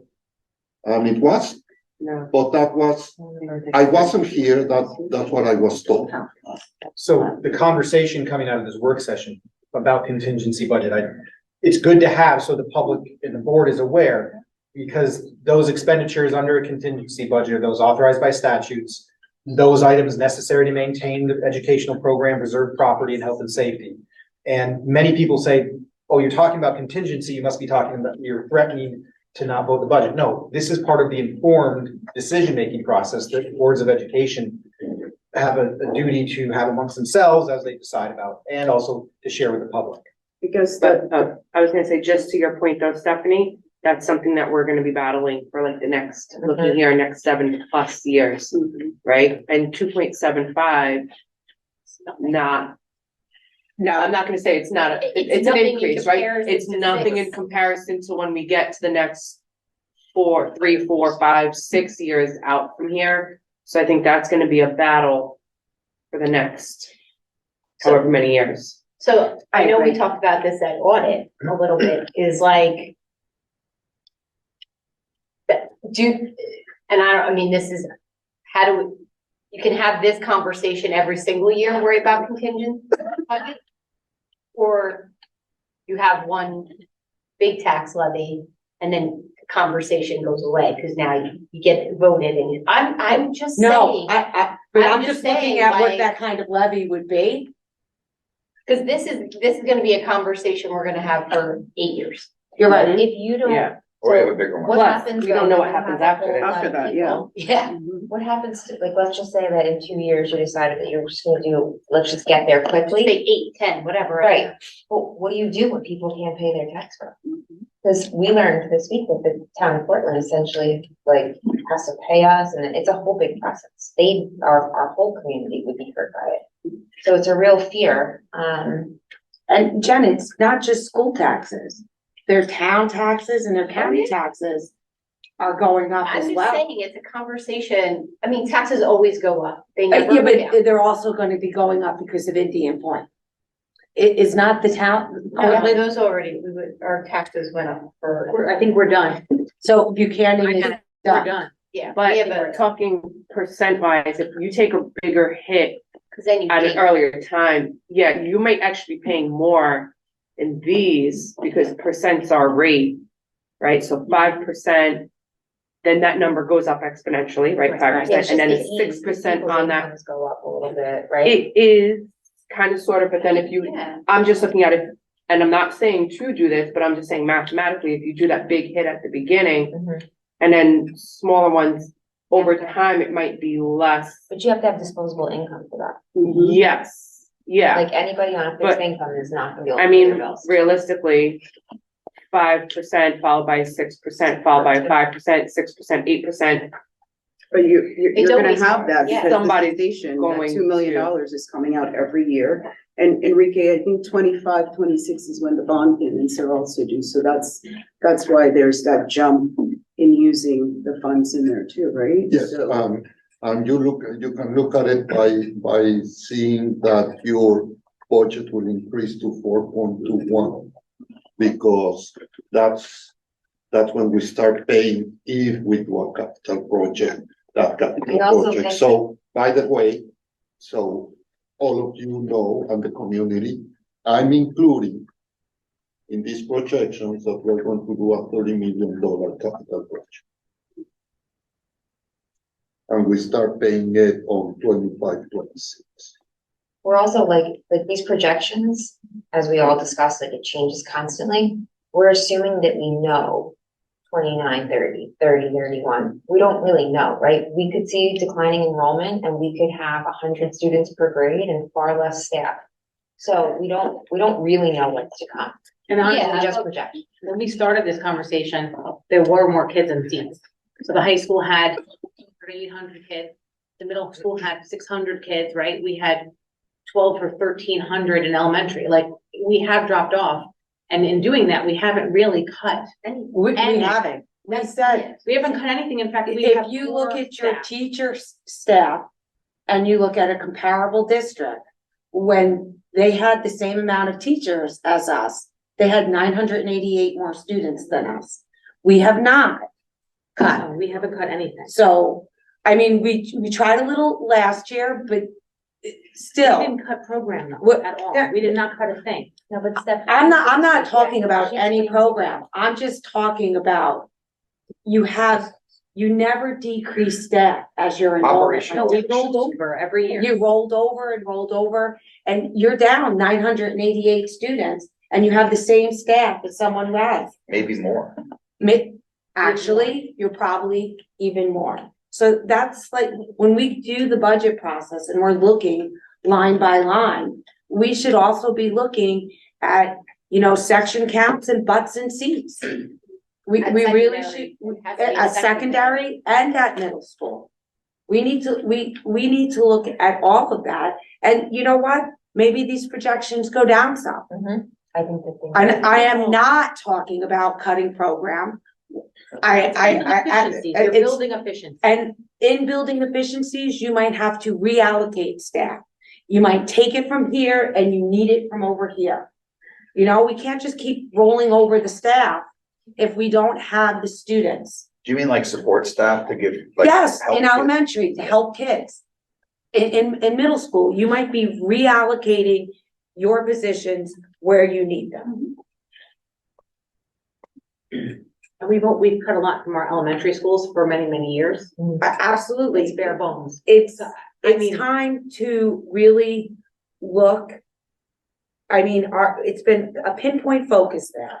It is time to really look at the staffing needs at the high school and the middle school, and the students enrolled there. No one here wants to cut program, and I am not talking about cutting program whatsoever. I do not want to cut program. But if there's inefficiencies, then it's our job to find them and fix them. One of my questions was just the talk about contingencies, right? So let's just say we start going down the road and it's more than the number we saw. Are we and it might affect the tax cap. How do we handle that? When you say contingency. So the 747 was the number we had, right? But let's say we start going down into details of everything that we're doing. The estimate that we got. We're not sure what you're talking about. Oh, for Plan B. I'm just asking the question, right? Those Since are, we're those talking are about. possibilities, right? It could be wildly different than that. No, I understand that, but I'm saying, let's just we'll say we track. start going down the road with this, right? And all of a sudden, it's more than we estimated, and it makes a jump in the tax cap for some reason, like that has to be adjusted.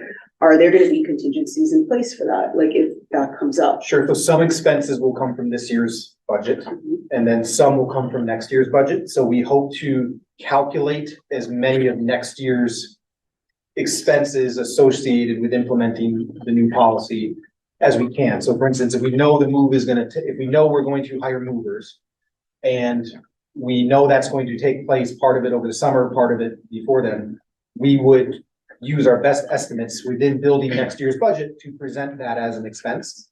And this year's budget is this year's budget. So we have to monitor the expenses associated with anything, So we have to stay in these parameters, pretty much. for this year. Yes, for this year, yes. Can I just, I want to point something out. I don't want the board or the public, but I'm speaking obviously for the team of the cabinet. So in our approach, because I've been sitting at the same meetings, the approach has been, if you look at 24, 25, and I think what Mike is asking for, is that the nod we're getting, and I think Enrico is hearing that from finance, that when we go to put a budget together, we're looking at not to exceed 90,473. What? The number in the proposed 90 million? budget for 90 million. 90 million, sorry. The 90 million number. So we're not gonna come in at like when he was saying that we were putting numbers together when we were at $2 billion, for non-contingent, non-salary. No, I just want, we look at it, sense of what guidance the board is giving us. Not that we're gonna come in and go, we're gonna ignore the whole thing and come in with a $96 million budget. That's up to the superintendent to work through the process of what's coming in right now from staff to come back to the board with what he thinks is what you're looking for in terms of a budget amount and what will satisfy the program side.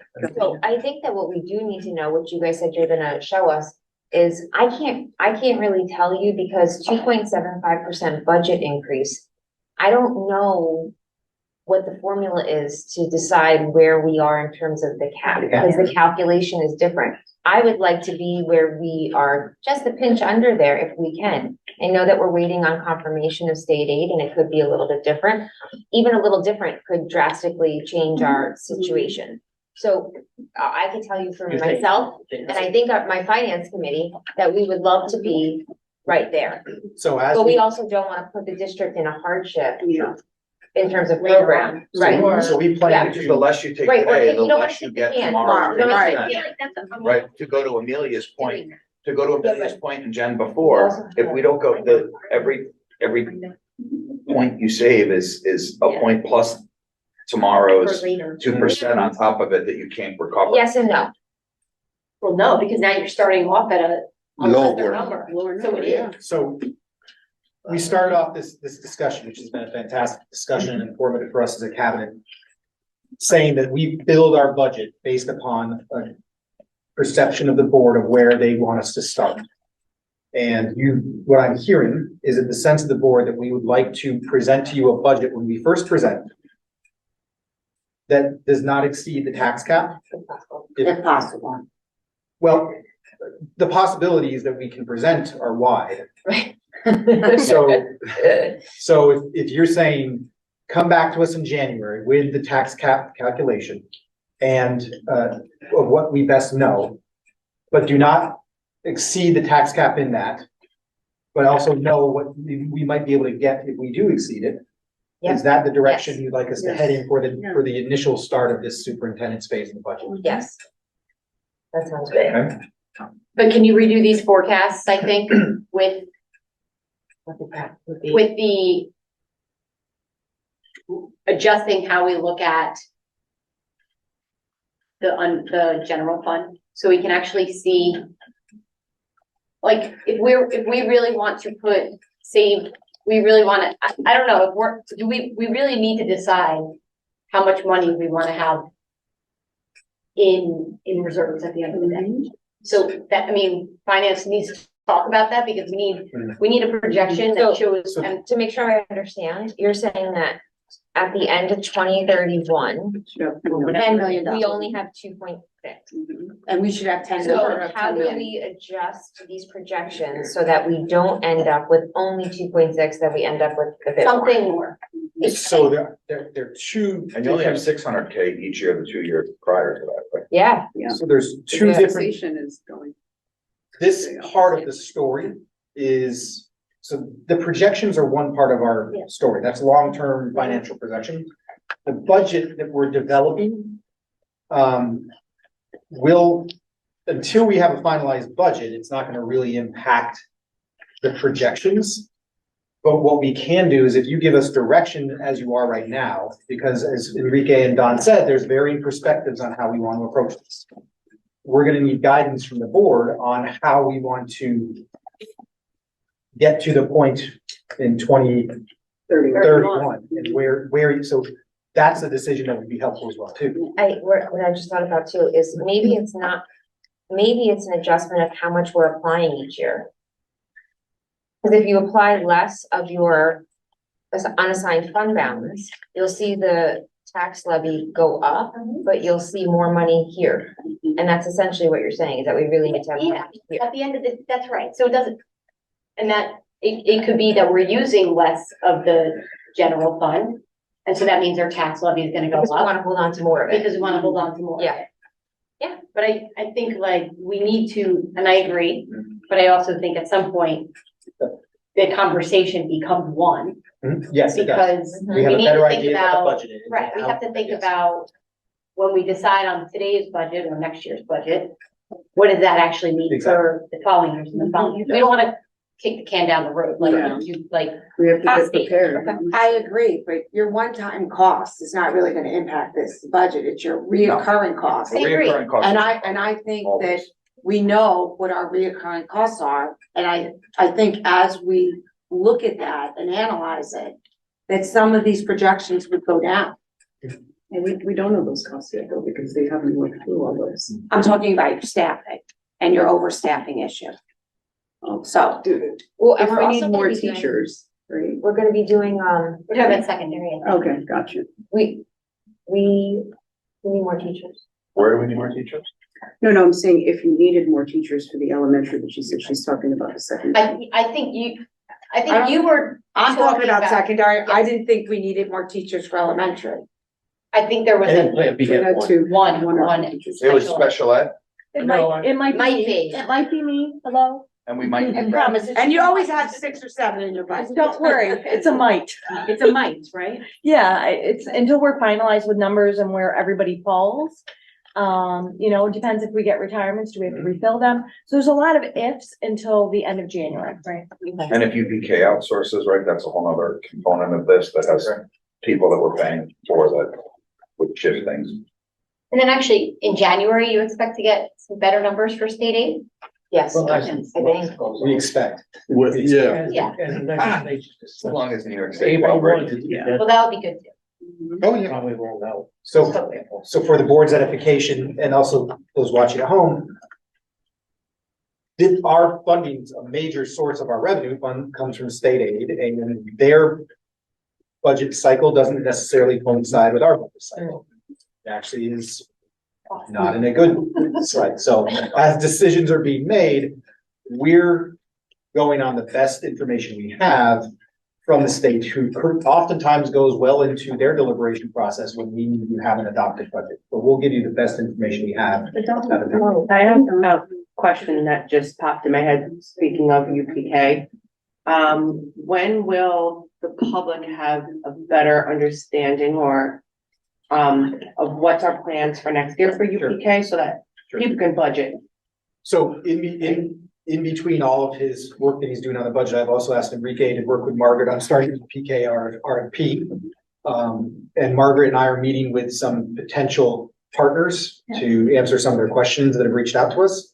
So we hope to have that RFP ready to go in January and see the responses to that UPK, which will give us a better understanding of what we need and what we'll provide. So then what's the projected timeline? How long does it stay open for, the RFP? Sorry, I'm gonna. We usually leave it open for about 3 weeks. Okay. And then what would be like the projected timeline in terms of, like, just so parents can prepare who have to register? Like, when do you expect registration and everything to Well, open? that all depends on whether or not we have a fully funded program. In other words, everybody has a seat program versus we're doing the lottery again program. So that depends on what collaboration looks like. Do we have somebody who can take every seat and take it in-house? Do we not have somebody willing to do that at the end of the day? We don't know that yet. So do you think that like early February is a realistic time for an update, like a solid? Oh, yeah, Okay. absolutely. And when does the state, tell us typically? I just looked today because I see their budget conversations going back and forth. Like last year, I didn't find out till Enrique got his first budget run. Which was? January. Yeah, you can see it buried in the line. Okay. So I actually just went on the state site and there wasn't anything yet. Okay. So, So it's not on us yet? No. Because the state could say we're not funding it, not that they would, but I mean. right, no, But we don't can know look at the anything yet. RFP process. And Yeah. it's state and Start Fed expanding funding, two revenues. I'm sure. I had one more thing. We were gonna re-engage in like updating our enrollment study. Right, which I think kind of will help us a little bit in terms of long-term projection, maybe a little bit. Before we do that, do we need to? Are we gonna use the exact same service provider? So when we went through the restructuring process and we were trying to get accurate numbers, we did reach out because there was a recent enrollment projection that we were looking for a quick turnaround on information, so we naturally went to the group that provided that to us. And they needed a lead time of 3 months. Yeah. So, I don't know if the expense of that would justify an RFP, but we could look into, options for a enrollment process. It might make sense to go with the group that provided it because they have a lot of recent information in the background. And he was wrong, but it wasn't. Question is that I don't know how accurate that was. Yeah. It was very. I know. It might have been accurate for the time they did it, because I only arrived later when things were already happening. And then when we looked at it, we realized there was a total disconnect from their projection and what we saw happen. I just think that those 10-year, I mean, I think they give you like. And 10 years. 10 years, right? Yeah. That will help us, I think. Yes. There was just a recent article about New York's enrollment in public schools and how it's down 10%. So I'll send you the article. It is very informative. Extremely informative. Okay. Are there any other, well, maybe we could just talk about what's next. Sure. So, according to our budget calendar, in general terms, we're continuing our budget development conversations. We're looking at staffing. At the same time, a lot of these conversations naturally lead into additional conversations about the restructuring. It's going to naturally lead to that. So we're currently having meetings of our restructuring planning groups. We're currently making those decisions. I have a superintendent's update where I can talk about that. But the next steps are in January, we start following the budget calendar of our initial presentations and updates to the board on the budget. And on the line by line calendar, the line by line day, we're going to be putting out a schedule. We will be putting out a schedule, yes. So if you have an interest, you haven't made the decision yet, but I anticipate having the instructional program at one point of the day and the operational program on the other side of the day, broken down by if you have a particular area you're interested in, special ed, regular instruction, technology, and then on the other side, you have your facilities, your transportation, those types of items. But this will include all departments such as athletics. And again, that line by line will be the real grand. Any other questions? All right, superintendent's report. So since I was so long-winded in my introduction to the budget conversation, I have a very quick update so everybody can begin to enjoy the holiday season and I don't put a damper on it with any bad jokes. So I did want to just touch on the restructuring updates. So we did make some major points. We did make a decision point on the principal placement for our elementary schools for the 24-25 school year. As a reminder, starting in September of 2024, Dr. Cynthia Kramer will lead Buchanan Plank Elementary School, which is a pre-K to 2 building. Sir Joshua Cohen will lead the Furnace Woods Elementary School, which is a pre-K to 2 building, and Mr. James Mackin will lead the Frank G. Lindsay Elementary School, which is a 3 to 5 elementary school building. We also held last Thursday our initial meeting for the Elementary Transition Planning Task Force, and thanks to Benita and Josh, we've already taken the slide deck from the conversations and the agenda from that meeting and posted it to the elementary restructuring website on our general website. So you can see the work that group is doing there. And in general terms, that's a group made up of our cabinet members, our union stakeholders. We have parental participation, some board member representation, district directors who will have their hands in that. And that's a group that, while the day-to-day operations will be handled by the administrative staff and the teachers providing feedback, that's a group to bring perspective and to problem solve and to be a conduit of information updates as well too. So we get many eyes on some of the many problems to be addressed and solved and worked through. I love you guys put the presentation on the website the other day. Well, we told you we were going to. I know. That's amazing. Great job. Thank you for that feedback. The parental involvement, that's PTA. The PTA, correct. And our thought process behind that was they would then report back. It's primarily elementary PTA. So they would report back some of that information. I do try to attend as many PTA meetings as possible. They probably have a better memory than I do, so they'll be able to spread that information there too. But we'll be as transparent as we can be on our website and through some structures such as this to keep people appraised and answer questions. Yes. Related to this, when will staff know? And I'm not asking you when they're gonna know where they're going. I'm asking when will they know about the process in the timeline in which they will be. Sure. So we've already started that process. We wanted to gather data. Dr. Roller's office put out a survey to some of our instructional staff to hear from them where if they could decide where they would like to go. And so we'll gather that information. All staff with poll, No, special area people. only special area. Elementary teachers are, I believe, working, and we did this the first time, working under the assumption that they are going where their grade level goes, unless there is a retirement or a resignation that presents an opportunity to move. Can we put this in writing to them so that they are? Sure. That was a discussion point from the elementary restructuring task force. Wanted to get more feedback from the administrative team. I want to sit down with the principals and the cabinet to discuss those particulars. And then, yes, be able to share. I just would love to have them know that they're not forgotten. Before they go on their winter breaks, right? That it's a top priority, and just to give them that reassurance. So we knew that the most anxiety that our staff was going to feel, because we listened to them and the principals, that they want to know which principal is going to which building and then where they are going next. And we didn't want to just be proactive. We didn't want to just come out with a plan that we knew we needed to readjust later. So we're going to meet with principals soon to talk about staffing. I think, Margaret, is the 4th of January? 3rd. 3rd of January. 3rd of January will be the next meeting where principals and the data that we have from some of the special area teachers of where they might like to go.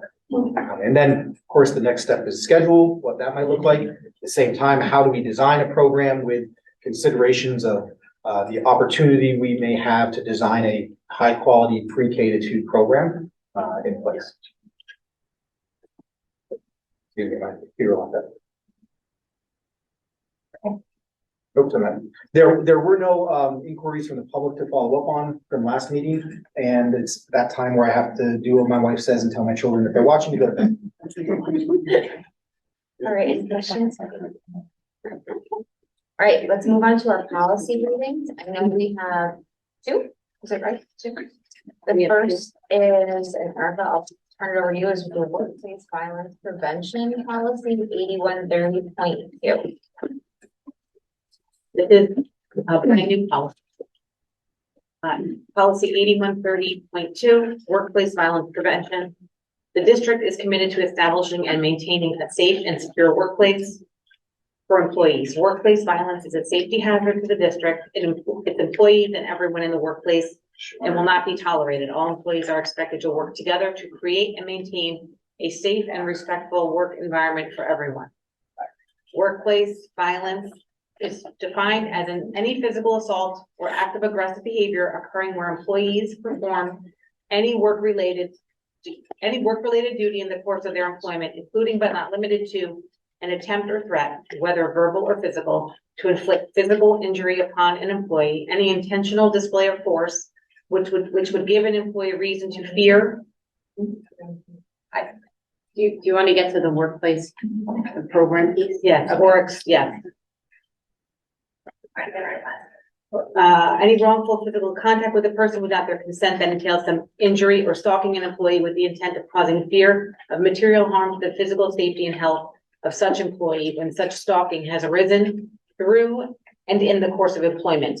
It is the responsibility of all employees to promptly report any violent incident and or threatening behavior, including threats or behavior that have witnessed, received, or have been told that another person has witnessed or received to their immediate supervisor, or their immediate supervisor is involved in behavior to another designated contact person or persons. All acts of workplace violence will be fully investigated and action will be taken, including but not limited to disciplinary action and or contacting law enforcement as appropriate. The district's designated contact person for the purpose of this policy shall be each of the building principals. If the building principal is involved in the behavior, the district's designated contact person shall be the superintendent of schools or their designee who oversees human resource functions. Motion to waive the remaining reading. Second. All in favor? All right. Sure. A little background on this. This policy is coming as a result of new legislation passed to initial workplace violence legislation passed in 2006. Recently, there was an update made to that primarily impacted schools that was passed in September of this year. that included schools as part of that workplace violence protection legislation. They previously had not been part of that. In general terms, what it requires of the district is to have a policy such as this in place and put together a workplace violence prevention program / plan. That plan has characteristics on the policy. I'm not going to insult your intelligence and read them, but in general terms, we have to conduct a risk assessment. That risk assessment must be conducted in partner with any collective bargaining group representation that we have, and it comes in 2 phases. One phase is as part of the development of the plan, a review of our practices, policies, and procedures, and we'll rely on our legal counsel to do that as well as our partners with Arteris, our security contractor. And the second phase of that of the risk assessment requires a physical walkthrough of all of our school buildings to look for any risk factors that may exist. Now, one thing that the plan does say is if you have any components of the required parts of the plan in place, you may not have to redo that. So that's why we'll have our legal counsel review, we'll have our security contractor review. I know Altaris, when they came on, they did a risk assessment of our buildings, and that may be used in conjunction with this to limit some of the work that may need to be done. Additionally, we have to identify how we report incidents of violence within the workplace, how we will capture those reports, capture those incidents of violence. We have to review training to put in place on a training plan to limit workplace violence.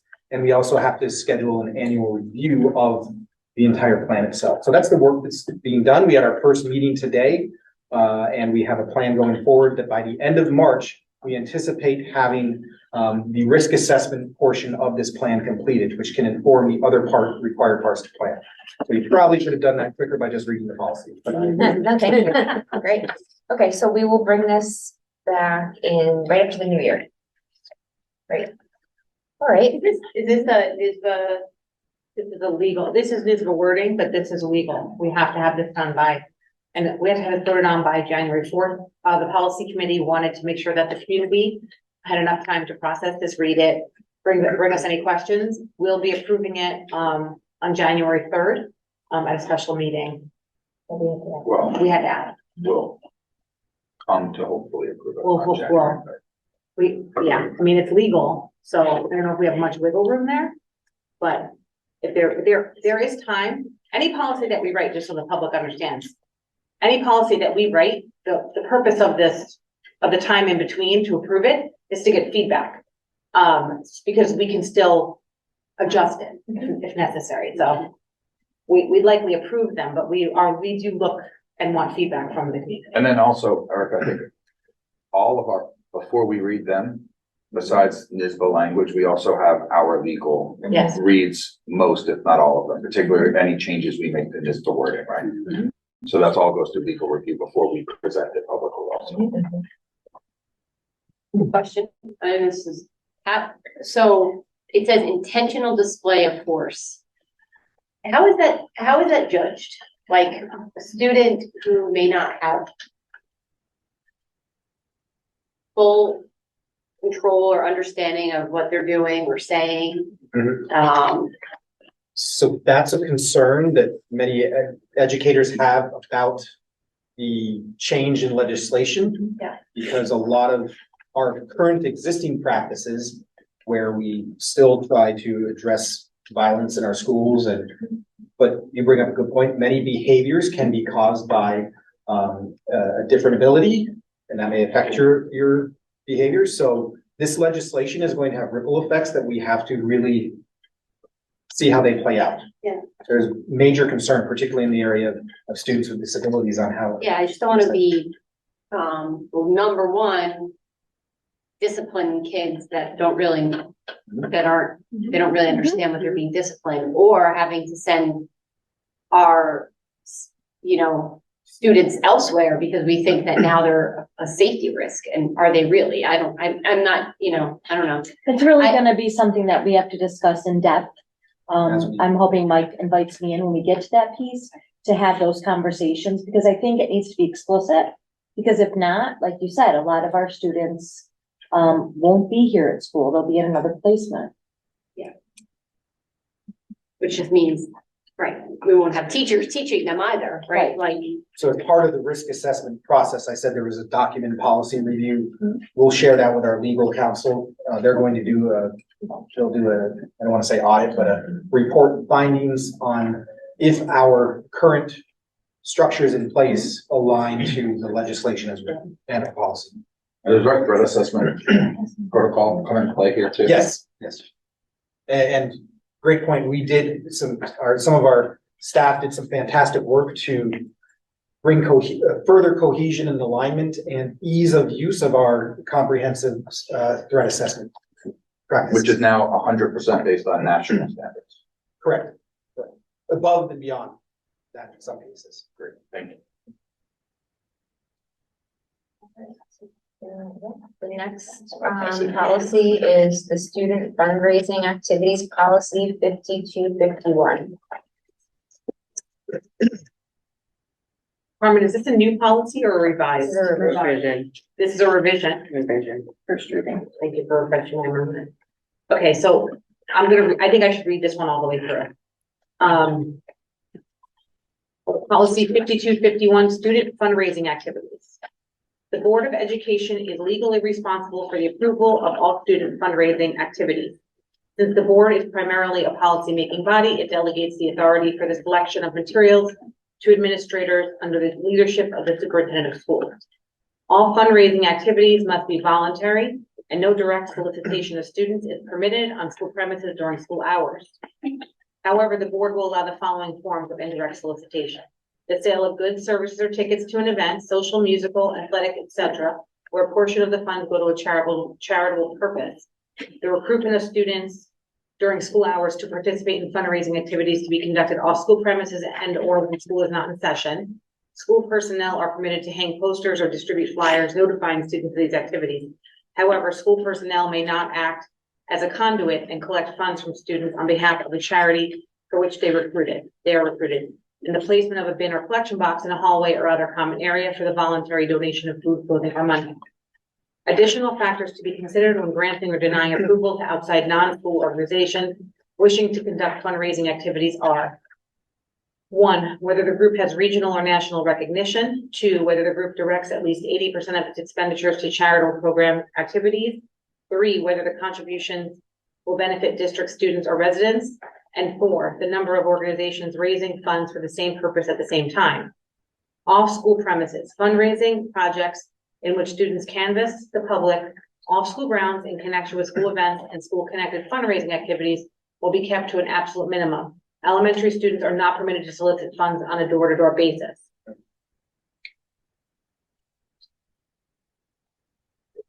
Thanks.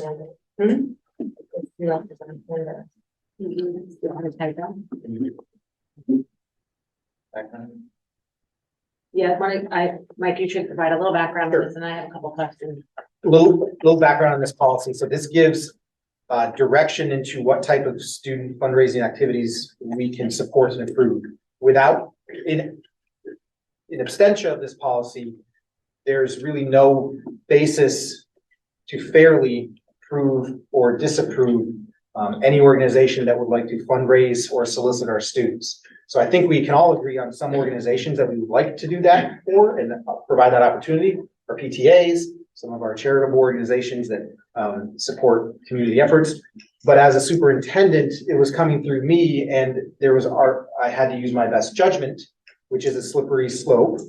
I like my judgment, but there could be an organization at some time, the Prairie Dog Freedom Organization Rights Party, that we may not, as an organization or community, feel aligns with our values, that could have a grounds to solicit children without this policy. How does this impact? A lot of the high school students, they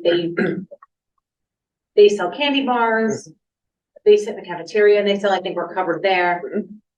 I don't believe that I don't believe the students are mandated to sell those items. I know on the sports teams, they are mandated. We're saying that it has to be voluntary. On our sports teams, we have to sell candy bars? They're mandated to sell certain things. Well, there's fundraisers that support there. Well, they can either fundraise or they have to pay their share. Right. So you fundraise in lieu of paying your share. So it's essentially voluntary. So it is essentially voluntary. It is. I mean, Well, Or you don't no, go. or you don't play. no, I don't think it's play. I don't think, No. I don't think you ever No. get told you Okay. can't play. Yeah. But But if you don't go, you can't play. I think at the end of the day, the money all goes into one fund. So I don't know. But you could consider a special event, so for instance, if I'm there's a gonna- sports team that's participated in section 1 athletics. I'm gonna give you an example. Our paperwork for a lot of the things we do for cheerleading says girls must sell 2 boxes. Right? So they're mandated to sell 2 raffle tickets. As Jen's saying, as a parent, I'll just pay the money and cover that, her share. But it's the language that's being used in some of on the athletic teams that they're required to. So we need internal communication that will allow them to have language that coincides with the new policy. Yeah, and that was my next question. So I'll follow up with. I mean, I think it's athletics. I think it's also the leaders within the buildings that run clubs. I think it's actually just important. We have written and approved more policy in the last few months than probably has been done here in 10 to 20 years. How are we communicating this to our community and staff especially, right? Great question. So policy is set by the board, and you often see in the policy, the superintendent or his or her designee will X, Y, and Z. Associated with most policies, you need to develop regulations that take the legal speak Make it human speak. and make it human speak. And so that is the next phase of this undertaking. So for every policy that is approved, we as an administrative team will have to take time to develop regulations Sorry. in most cases. Wait, so I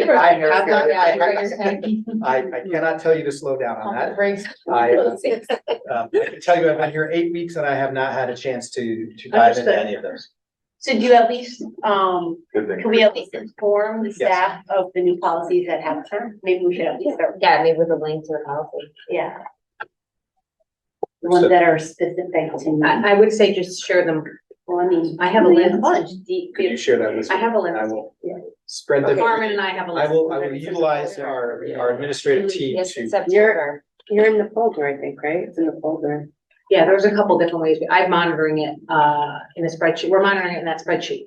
And then Carmen's posted it to board doc, so. This one, maybe we'll filter down to the I would watch that. Yes. And then disseminate it. Yes. Yeah, I've been all over that. I've Disappear. been all over that spreadsheet, Erica. So good job. And then the other thing is, I just want, we're talking about writing a reg for this. I think it is important that we had discussed it, establishing a list. And supporting feeling that the principals have support in making a decision. Yes. About it, one group or the other if necessary.